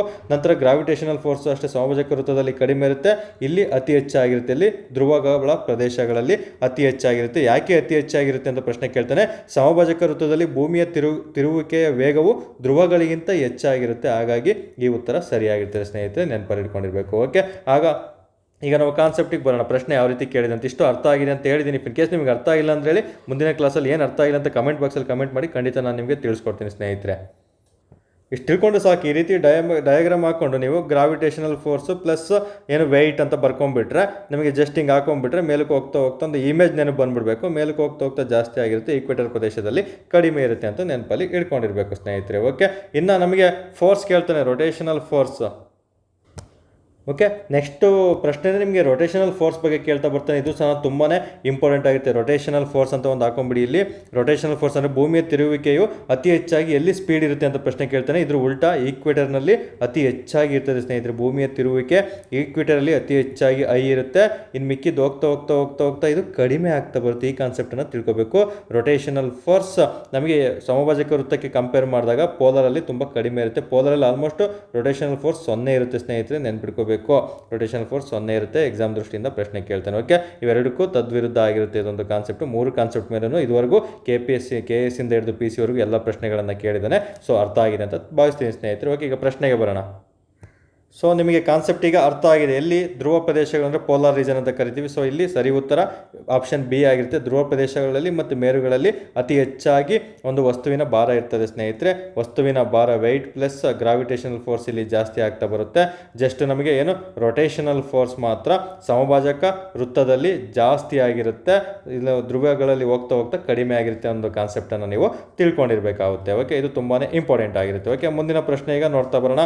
ನೆಕ್ಸ್ಟ್ ಓಕೆ, ಮೆಂಟಲಿಬಿಟಿ KSRPಗೆ ನಾನು ಆಲ್ಮೋಸ್ಟ್ ಹೇಳಿದ್ದೀನಿ 15ಕ್ಕೂ ಅಧಿಕ ಮೆಂಟಲಿಬಿಟಿಗಳು, ಒಂದೊಂದ್ಸಲ 25 ಮೆಂಟಲಿಬಿಟಿಯನ್ನು ಸಹ ಕೇಳಿದ್ದಾರೆ ಅಂತ ಹೇಳಿದ್ದೀನಿ. ಸೊ ಈ ಮೆಂಟಲಿಬಿಟಿಯನ್ನು ನೋಡ್ತಾ ಬರೋಣ ಸ್ನೇಹಿತರೆ. ಈ ಕೆಳಗಿನ ಪ್ರತಿದಿನನೂ ಅಷ್ಟೇ ಯಾವೆಲ್ಲ ಒಂದು ಎಕ್ಸಾಮ್ಗಳಲ್ಲಿ ಇದುವರೆಗೂ ನಡೆದಿರುವ ಎಕ್ಸಾಮ್ಗಳಲ್ಲಿ ಮೆಂಟಲಿಬಿಟಿ ಕೊಟ್ಟಿದ್ದಾರೆ ಅವುಗಳು ಸಹ ನಿಮಗೆ ತಿಳಿಸ್ಕೊಡ್ತಾ ಬರ್ತೀನಿ ಒಂದೊಂದಾಗಿ. ಓಕೆ, ಈ ಕೆಳಗಿನ ಸರಣಿಯನ್ನು ಪೂರ್ಣಗೊಳಿಸಿ ಅಂತ ಪ್ರಶ್ನೆ ಕೇಳಿದ್ದಾನೆ. ಸೊ ಇಲ್ಲಿ ನಿಮಗೆ ಇನ್ನೊಂದು ಹೇಳೋದು ಮರ್ತೆ, ಈ ಒಂದು ಕಾನ್ಸೆಪ್ಟಲ್ಲಿ ನೆನ್ಪಿಟ್ಕೊಳ್ಳಿ. ಇಲ್ಲಿ ಒಂದು ಕಾನ್ಸೆಪ್ಟನ್ನು ಹೇಳೋದು ಮರ್ತೆ ಸ್ನೇಹಿತರೆ. ಈ ಉತ್ತರ ಧ್ರುವ ದಕ್ಷಿಣ ಧ್ರುವ ಅಂತ ಬರ್ತವೆ. ಇದು ಮುಂದಿನ ಸಹ ಪ್ರಶ್ನೆ ಆಗಿದೆ, ತಿಳಿಸ್ಕೊಡ್ತೀನಿ. ಉತ್ತರ ಧ್ರುವ ಮತ್ತು ದಕ್ಷಿಣ ಧ್ರುವ ಅಂತ ಬರ್ತಾನೆ. ಇವುಗಳನ್ನು ಕಂಡುಹಿಡಿದೋನು ಯಾರು ಅಂತ ಪ್ರಶ್ನೆ ಕೇಳಿದ್ದೀನಿ. ಉತ್ತರ ಧ್ರುವವನ್ನು ನಮಗೆ ರಾಬರ್ಟ್ ಪಿಯರೆ ಎಂಬತ್ತನ್ನು ಕಂಡುಹಿಡಿದಿರ್ತಾನೆ 1909ರಲ್ಲಿ. ಪ್ರಶ್ನೆ 2 ಸಹ ಆಗಿದೆ, ನೆನ್ಪಿಟ್ಕೋಬೇಕು. ಇನ್ನು ದಕ್ಷಿಣ ಧ್ರುವವನ್ನು ಕಂಡುಹಿಡಿದಿದ್ದು ಅಮೋಂಡ್ ಸನ್ ಎಂಬಾತನು ದಕ್ಷಿಣ ಧ್ರುವವನ್ನು ಕಂಡುಹಿಡ್ತಾನೆ 1911ರಲ್ಲಿ. ಫಸ್ಟ್ ಕಂಡುಹಿಡಿದಿದ್ದು, ಸೆಕೆಂಡ್ ಕಂಡುಹಿಡಿದಿದ್ದು ತುಂಬಾ ಇಂಪಾರ್ಟೆಂಟು. ಎಕ್ಸಾಮಲ್ಲಿ ಆಲ್ರೆಡಿ ಪ್ರಶ್ನೆ ಆಗಿದೆ ಸ್ನೇಹಿತರೆ. ಓಕೆ, ಇನ್ನು ಅಟ್ಲಾಂಟಿಕ್ಕು ಆರ್ಕಟಿಕ್ಕು ಇರುವಂತಹ ಭಾರತದ ಸಂಶೋಧನಾ ಕೇಂದ್ರಗಳ ಬಗ್ಗೆ ಪ್ರಶ್ನೆ ಕೇಳ್ತೇನೆ. ಮುಂದಿನ ಕ್ಲಾಸ್ಗಳಲ್ಲಿ ಅವುಗಳನ್ನು ತಿಳಿಸ್ಕೊಡ್ತಾ ಬರ್ತೀನಿ ಸ್ನೇಹಿತರೆ. ಓಕೆ, ಈಗ ಸದ್ಯಕ್ಕೆ ಮೆಂಟಲಿಬಿಟಿನ ನೋಡ್ತಾ ಬರೋಣ. ಇಲ್ಲಿ ನಮಗೆ ಯಾವುದೇ ಆಗಲಿ ಮೆಂಟಲಿಟಿ ಕೊಟ್ಟಿದ್ದಾರೆ ಅಂದರೆ ಅದು ಫಸ್ಟ್ ನೀವು ಬೇಸಿಕ್ಕಾಗಿ ಅದನ್ನು ಪ್ಲಸ್ ಮಾಡಿದಾರಾ ಅಥವಾ ಮೈನಸ್ ಮಾಡಿದಾರಾ ಅಥವಾ ಇಂಟು ಮಾಡಿದಾರಾ ಅಥವಾ ಭಾಗಾಕಾರ ಮಾಡಿದರೆ ಇದು ಬೇಸಿಕ್ಕ. ಇಷ್ಟು ಬೇಸಿಕ್ಸು ತುಂಬ ಸಿಂಪಲಾಗಿ ಕೊಟ್ಟರೆ ಇಷ್ಟೇ ಬೇಸಿಕ್ಸಲ್ಲಿ ನಿಮಗೆ ಕೊಟ್ಟಿರ್ತಾನೆ ಸ್ನೇಹಿತರೆ. ಫಾರ್ ಎಕ್ಸಾಂಪಲ್ ಪ್ಲಸ್ ಅಂತ ಹೇಳಿದಾಗ 1 3 5 7 ಅಂತ ಕೊಟ್ಬಿಟ್ಟು ಇಲ್ಲಿ ನಮಗೆ 1ಕ್ಕೆ 2 ಆ್ಯಡ್ ಮಾಡಿದರೆ 3ಕ್ಕೆ 2 ಆ್ಯಡ್ ಮಾಡಿದರೆ ಅಂತ ಹೋಗ್ತಾ ಬರ್ತಾರೆ. ಇನ್ನು ನಮಗೆ ಬೇರೆ ಥರ ಕೊಟ್ಟರೆ 10 ಆಗಿರ್ಬೋದು, 8 ಆಗಿರ್ಬೋದು, 6 ಆಗಿರ್ಬೋದು, ಮತ್ತು 4 ಆಗಿರ್ಬೋದು, ನಂತರ ಯಾವ್ದು ಬರುತ್ತೆ ಅಂತ ಕೇಳ್ತಾ ಇಲ್ಲಿ ಮೈನಸ್ ಮಾಡ್ತಾ ಹೋಗಿರ್ತಾನೆ. ಇನ್ನು ಬೇರೆ ರೀತಿ ಇವೆಲ್ಲ ಪ್ರಶ್ನೆ ಕೊಡ್ತೀನಿ. 2 ಒಂದು 4 4 2 8 8 3 24 ಈ ರೀತಿಯೂ ಸಹ ಕೊಡ್ತಾ ಹೋಗಿರ್ತಾನೆ. ನೆಕ್ಸ್ಟ್ ಯಾವ್ದು ಬರುತ್ತೆ 8 4 32 ಆನ್ಸರ್ ಆಗಿರುತ್ತೆ. ಈ ರೀತಿ ಪ್ರಶ್ನೆ ಕೇಳ್ತಾನೆ. ಇಲ್ಲ ಡಿವೈಡ್ ಮಾಡ್ಕೊಳ್ತಾ ಪ್ರಶ್ನೆಗಳನ್ನು ನಿಮಗೆ ಕೊಡ್ತಾ ಬರ್ತಾನೆ. ಇದು ಬೇಸಿಕ್ಕಾಗಿ ಇದೆಯಲ್ಲ ಅಂತ ತಿಳ್ಕೊಂಡಿರಬೇಕು. ಇನ್ನು ಇದರಲ್ಲೂ ನೆಕ್ಸ್ಟ್ ಲೆವೆಲ್ ಪ್ರಶ್ನೆಗಳನ್ನು ಕೇಳ್ತಾ ಬರ್ತಾರೆ. ಅದು ಯಾವ ರೀತಿ ಕೇಳ್ತಾರೆ ಅಂತ ಮುಂದೆ ಪ್ರಶ್ನೆಗಳನ್ನು ತಗೊಳ್ತಾ ನಾನು ನಿಮ್ಗೆ ಒಂದೊಂದಾಗಿ ತಿಳಿಸ್ತಾ ಬರ್ತೀನಿ ಸ್ನೇಹಿತರೆ. ಓಕೆ, ಇಲ್ಲಿ ಈ ಕೆಳಗಿನ ಸರಣಿಯನ್ನು ಪೂರ್ಣಗೊಳಿಸಿ ಅಂತ ಕೇಳಿದ್ದೇನೆ. ಸೊ ಇಲ್ಲಿ ನೋಡೋಣ. 1ಕ್ಕೆ 3 ಸೇರಿಸಿದ್ರೆ ಪ್ಲಸ್ ಮಾದರಿ ನೋಡ್ತಾ ಬರೋಣ. 1ಕ್ಕೆ 3 ಸೇರಿಸಿ 4, 4ಕ್ಕೆ 4 ಸೇರಿಸಿದ್ರೆ ಆಗಲ್ಲ, ಬೇರೆ ಉತ್ತರ ಆಗುತ್ತೆ. ಸೊ ಇದಕ್ಕೆ ರಾಂಗ್ ಆಗಿರುತ್ತೆ, ಅದು ಪ್ಲಸ್ ಅಂತ ಬರಲ್ಲ. ಇನ್ನು ಮೈನಸ್ಸು 1ರಲ್ಲಿ 4 ಅಂತೂ ಸಾಧ್ಯನೇ ಇಲ್ಲ, ಮೈನಸ್ ಬರೋದಿಲ್ಲ ಸ್ನೇಹಿತರೆ. ಇನ್ನು ಇಂಟು ನೋಡ್ತಾ ಬರೋಣ. 1 4 4 ಆಗಿರುತ್ತೆ, 4 4 16 ಆಗಿರುತ್ತೆ. 16 4 ಎಷ್ಟಾಯಿತು? 16 4 ನಿಮ್ಗೆಲ್ಲರೂ ಗೊತ್ತಿರುತ್ತೆ. ಓಕೆ, ನಿಮ್ಗೆ ಏನಾದ್ರ ಬಗ್ಗೆ ಕಷ್ಟ ಆಯ್ತಾನೆ ಈ ರೀತಿ ನೀವು ಕ್ಯಾಲ್ಕುಲೇಷನ್ ಮಾಡ್ಕೋಬೇಕಾಗುತ್ತೆ. 16 4 64 ಆಗಿರುತ್ತೆ ಸ್ನೇಹಿತರೆ. 16 24 10 2 ಆಗಿರುತ್ತೆ. 4 1 4 ಮತ್ತು 2 ಸೇರಿಸಿದ್ರೆ 6 ಆಗ್ತದೆ ಸ್ನೇಹಿತರೆ. 64 ಆಯಿತು. ಸೊ ಇದು ಸರಿ ಉತ್ತರ. ಇಂಟುನ ಮಾಡ್ತಾ ಬಂದಿದ್ದಾರೆ ಇಲ್ಲಿ. ಸೊ ಹಾಗಾಗಿ 64ಕ್ಕೆ ಮತ್ತೆ 4ರಿಂದ ನೀವು ಡಿವೈಡ್ ಮಾಡಿದರೆ ಇಲ್ಲಿ ಉತ್ತರ ಸಿಕ್ಬಿಡುತ್ತೆ. ಎಲ್ಲನೂ ಅಷ್ಟೇ. 1 4 4 4 4 16 16 64. ನೆಕ್ಸ್ಟ್ 4 4 8 ಆಗಿರುತ್ತೆ. ಸಾರಿ 4 4 16 ಆಗಿರುತ್ತೆ ಸ್ನೇಹಿತರೆ. 16ಕ್ಕೆ ಇಲ್ಲಿ 1 ದಶಕ ತೊಗೊಳ್ತಾ ಬರೋಣ. 6 4 24 ಆಗಿರುತ್ತೆ. 24ಕ್ಕೆ 1 ಸೇರಿದರೆ 25 ಆಗಿರುತ್ತೆ. ಸೊ ಇಲ್ಲಿ 25ಅನ್ನು ಆಡ್ ಮಾಡಿಬಿಟ್ರೆ 256 ಸರಿ ಉತ್ತರ ಆಗಿರುತ್ತೆ. ಸೊ ಓಕೆ, ಮೆಂಟಲಿಟಿ ಗೊತ್ತಿರೋರು ಕಡ್ಡಾಯವಾಗಿ ನಿಮಗೆ ಗುಣಾಕಾರ ಮಾಡಲು, ಭಾಗಾಕಾರ ಮಾಡಲು ಗೊತ್ತಿರಬೇಕು. ಮತ್ತು ಅಡಿಷನಲ್, ಸಬ್ಸ್ಟ್ರಾಕ್ಷನ್ ಎಲ್ಲನೂ ಸಹ ಏನು ಸಂಕಲನ, ವ್ಯವಕಲನ ಅಂತಾರಲ್ಲ ಅವನ್ನೆಲ್ಲನೂ ಸಹ ನಿಮಗೆ ಗೊತ್ತಿರಬೇಕು ಸ್ನೇಹಿತರೆ. ಸೊ ಹಾಗಾಗಿ ಇಲ್ಲಿ ಸರಿ ಉತ್ತರ ಬಂದು 256. ಸ್ವಲ್ಪ ಜನಕ್ಕೆ ಕಾನ್ಸೆಪ್ಟೇ ಅರ್ಥ ಆಗಿಲ್ಲ ಅಂದರೆ ಹೆಂಗೆ ಮಾಡ್ಬಿಡ್ತು ಅಂದರೆ 64ಕ್ಕೆ 16 ಸೇರಿಸಿ 80. ಅದಕ್ಕೆ ಅವ್ರು ಮೊದಲನೇ ಆಪ್ಷನ್ 80 ಕೊಟ್ಟಿರ್ತಾರೆ. ಸೊ ಇಲ್ಲಿ ಅರ್ಧ ಜನ ಬಿದ್ದು ಹೋಗ್ಬಿಡ್ತಾರೆ. ಇನ್ನು ಕೆಲವೊಬ್ಬರು 64ಕ್ಕೆ ಇನ್ನೂ ಡಬಲ್ ಮಾಡಿಬಿಡೋಣ ಅಂತ ಹೇಳ್ಬಿಟ್ಟು 128 ಚೂಸ್ ಮಾಡ್ತಾರೆ. ಇಲ್ಲೊಂದು ಸ್ವಲ್ಪ ಜನ ಬಿದ್ದು ಹೋಗ್ಬಿಡ್ತಾರೆ.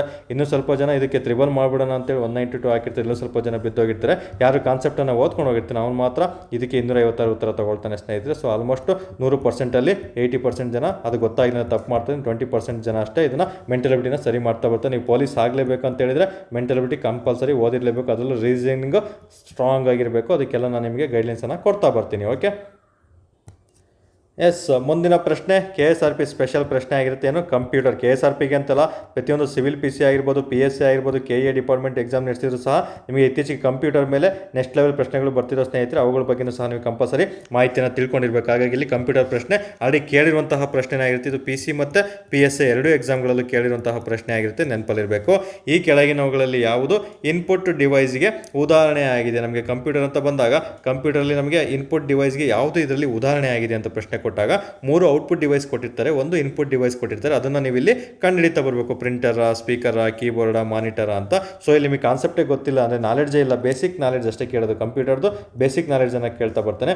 ಅದೇ ಗೊತ್ತಿಲ್ಲ ಅಂದರೆ ಇಲ್ಲಿ ಉತ್ತರಿಸೋದು ಸ್ವಲ್ಪ ಕಷ್ಟ ಆಗ್ತದೆ ಸ್ನೇಹಿತರೆ. ಓಕೆ, ನಮಗೆ ಎಕ್ಸಾಮ್ ದೃಷ್ಟಿಯಿಂದ ಎಲ್ಲನೂ ಇಂಪಾರ್ಟೆಂಟ್ ಆಗಿರುತ್ತೆ. ಪ್ರತಿಯೊಂದು ಸಬ್ಜೆಕ್ಟು ಕಂಪ್ಯೂಟರ್ನು ಇತ್ತೀಚೆಗೆ ಸಬ್ಜೆಕ್ಟ್ ಥರ ನೀವು ಪರಿಗಣನೆ ಮಾಡ್ತಾ ಬರಬೇಕಾಗುತ್ತೆ ಸ್ನೇಹಿತರೆ. ಓಕೆ, ಒಂದು ಕಂಪ್ಯೂಟರ್ ಅಂತ ಬಂದ ತಕ್ಷಣ ಅದಕ್ಕೆ ಕೀಬೋರ್ಡ್ ಆಗಿರ್ಬೋದು, ಮಾನಿಟರ್ ಆಗಿರ್ಬೋದು, ಈ ಕಡೆ CPU ಇರುತ್ತೆ, ಎಲ್ಲರಿಗೂ ಗೊತ್ತಿರುತ್ತೆ. ಸೊ ಇದರಲ್ಲಿ ಇಷ್ಟು ಅಂಶಗಳಲ್ಲಿ ಅದಕ್ಕೆ ನಮಗೆ ಪ್ರಿಂಟ್ ಏನಾದರೂ ತೊಗೋಬೇಕಂದ್ರೆ ಅಲ್ಲೊಂದು ಪಕ್ಕದಲ್ಲಿ ಪ್ರಿಂಟರು ಸಹ ಇರುತ್ತೆ ಸ್ನೇಹಿತರೆ. ಓಕೆ, ಮಾನಿಟರ್ ಆಗಿರ್ಬೋದು, ಒಂದು CPU ಆಗಿರ್ಬೋದು, ಸೆಂಟ್ರಲ್ ಪ್ರೊಸೆಸಿಂಗ್ ಯೂನಿಟ್ ಅಂತ ಕರಿತಾ ಬರ್ತೀವಿ. ಮತ್ತು ಇಲ್ಲಿ ಕೀಬೋರ್ಡ್ ಆಗಿರ್ಬೋದು, ಇಲ್ಲಿ ಪ್ರಿಂಟರ್ ಆಗಿರ್ಬೋದು, ಇವೆಲ್ಲನೂ ಸಹ ಬೇಸಿಕ್ಕಾಗಿ ಕಂಪ್ಯೂಟರ್ಗೆ ಬೇಕಾಗಿರುತ್ತೆ. ಇದರಲ್ಲಿ ಯಾವುದೆಲ್ಲ ಇನ್ಪುಟ್ ಆಗಿರುತ್ತೆ, ಯಾವುದೆಲ್ಲ ಔಟ್ಪುಟ್ ಆಗಿರುತ್ತೆ ಅಂತ ಪ್ರಶ್ನೆಗಳನ್ನು ನಿಮಗೆ ಕೇಳಲಾಗ್ತದೆ. ಸೊ ಅದನ್ನು ಡಯಾಗ್ರಾಮ್ ಮೂಲಕ ನಾನು ನಿಮಗೆ ತಿಳಿಸ್ಕೊಡ್ತಾ ಬರ್ತೀನಿ ತುಂಬ ಸಿಂಪಲ್ ಆಗಿ. ಎಸ್, ಈಗ ನೋಡ್ತಾ ಬರೋಣ. ಕಂಪ್ಯೂಟರ್ ಅಂತ ಬಂದ ತಕ್ಷಣ ನಿಮ್ಗೆ ಆಲ್ರೆಡಿ ಹೇಳಿದಾಗೆ ಯಾವುದು ಕೀಬೋರ್ಡಲ್ಲಿ ಏನು ಇನ್ಪುಟ್ ಇದೆ, ಔಟ್ಪುಟ್ ಇದೆ, ಇದೇ ಥರ ಡಯಾಗ್ರಾಮ್ ಹಾಕೊಂಬಿಡಿ. ನಿಮ್ಗೆ ಯಾವತ್ತೂ ಕನ್ಫ್ಯೂಷನ್ ಆಗಲ್ಲ ಸ್ನೇಹಿತರು. ಓಕೆ, ಇಲ್ಲಿ ಕೀಬೋರ್ಡ್ ಇದೆ ನೋಡಿ. ಕೀಬೋರ್ಡ್ ಅಂತ ಬಂದಾಗ ನಮಗೆ ಎಕ್ಸಾಮ್ ದೃಷ್ಟಿಯಿಂದ ತುಂಬಾ ಇಂಪಾರ್ಟೆಂಟು ಪ್ರಶ್ನೆ ಆಗಿದೆ. ಕೀಬೋರ್ಡ್ ಅನ್ನೋದು ಒಂದು ಇನ್ಪುಟ್ ಡಿವೈಸ್. ಇಲ್ಲೆಲ್ಲ ಬಂದಿರೋದು ಇನ್ಪುಟ್ ಡಿವೈಸ್ ಸ್ನೇಹಿತರೆ. ಇಷ್ಟೂ ಸಹ ಇನ್ಪುಟ್ ಡಿವೈಸ್ ಆಗಿರುತ್ತೆ.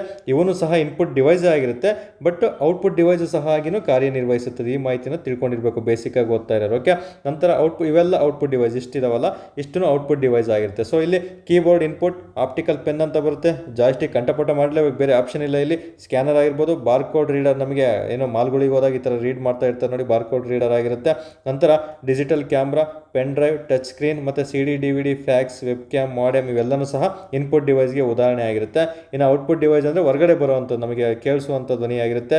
ಹೆಡ್ಫೋನ್ ಆಗಿರ್ಬೋದು, ಹೆಡ್ಸೆಟ್ಸ್ ಆಗಿರ್ಬೋದು, ಮತ್ತು ಸ್ಕ್ರೀನ್ ನಮಗೆ ಕಣ್ಣಿಂದ ನೋಡ್ತಾ ಇರ್ತೀವಿ ನೋಡಿ, ಅವೆಲ್ಲನೂ ಸಹ ನಮಗೆ ಯಾವುದು ಟಚ್ ಮಾಡಿ ಫೀಲ್ ಮಾಡಲ್ಲೋ ಅವೆಲ್ಲ ಔಟ್ಪುಟ್ ಡಿವೈಸ್ ಆಗಿರುತ್ತೆ. ಯಾವುದು ಟಚ್ ಮಾಡಿ ಫೀಲ್ ಮಾಡ್ತೀವೋ ಅದೆಲ್ಲ ಇನ್ಪುಟ್ ಡಿವೈಸ್ ಆಗಿರುತ್ತೆ. ಇಲ್ಲಿ ನಿಮಗೆ ಪದ ಗೊತ್ತಿದ್ರೆ ಸಾಕು, ಟಚ್ ಅನ್ನೋ ಪದ ಗೊತ್ತಿದ್ರೆ ಸಾಕಾಗಿರುತ್ತೆ ನೋಡಿ. ಕೀಬೋರ್ಡ್ನ ಟಚ್ ಮಾಡ್ತೀವಿ, ಇನ್ಪುಟ್ ಆಗಿರುತ್ತೆ.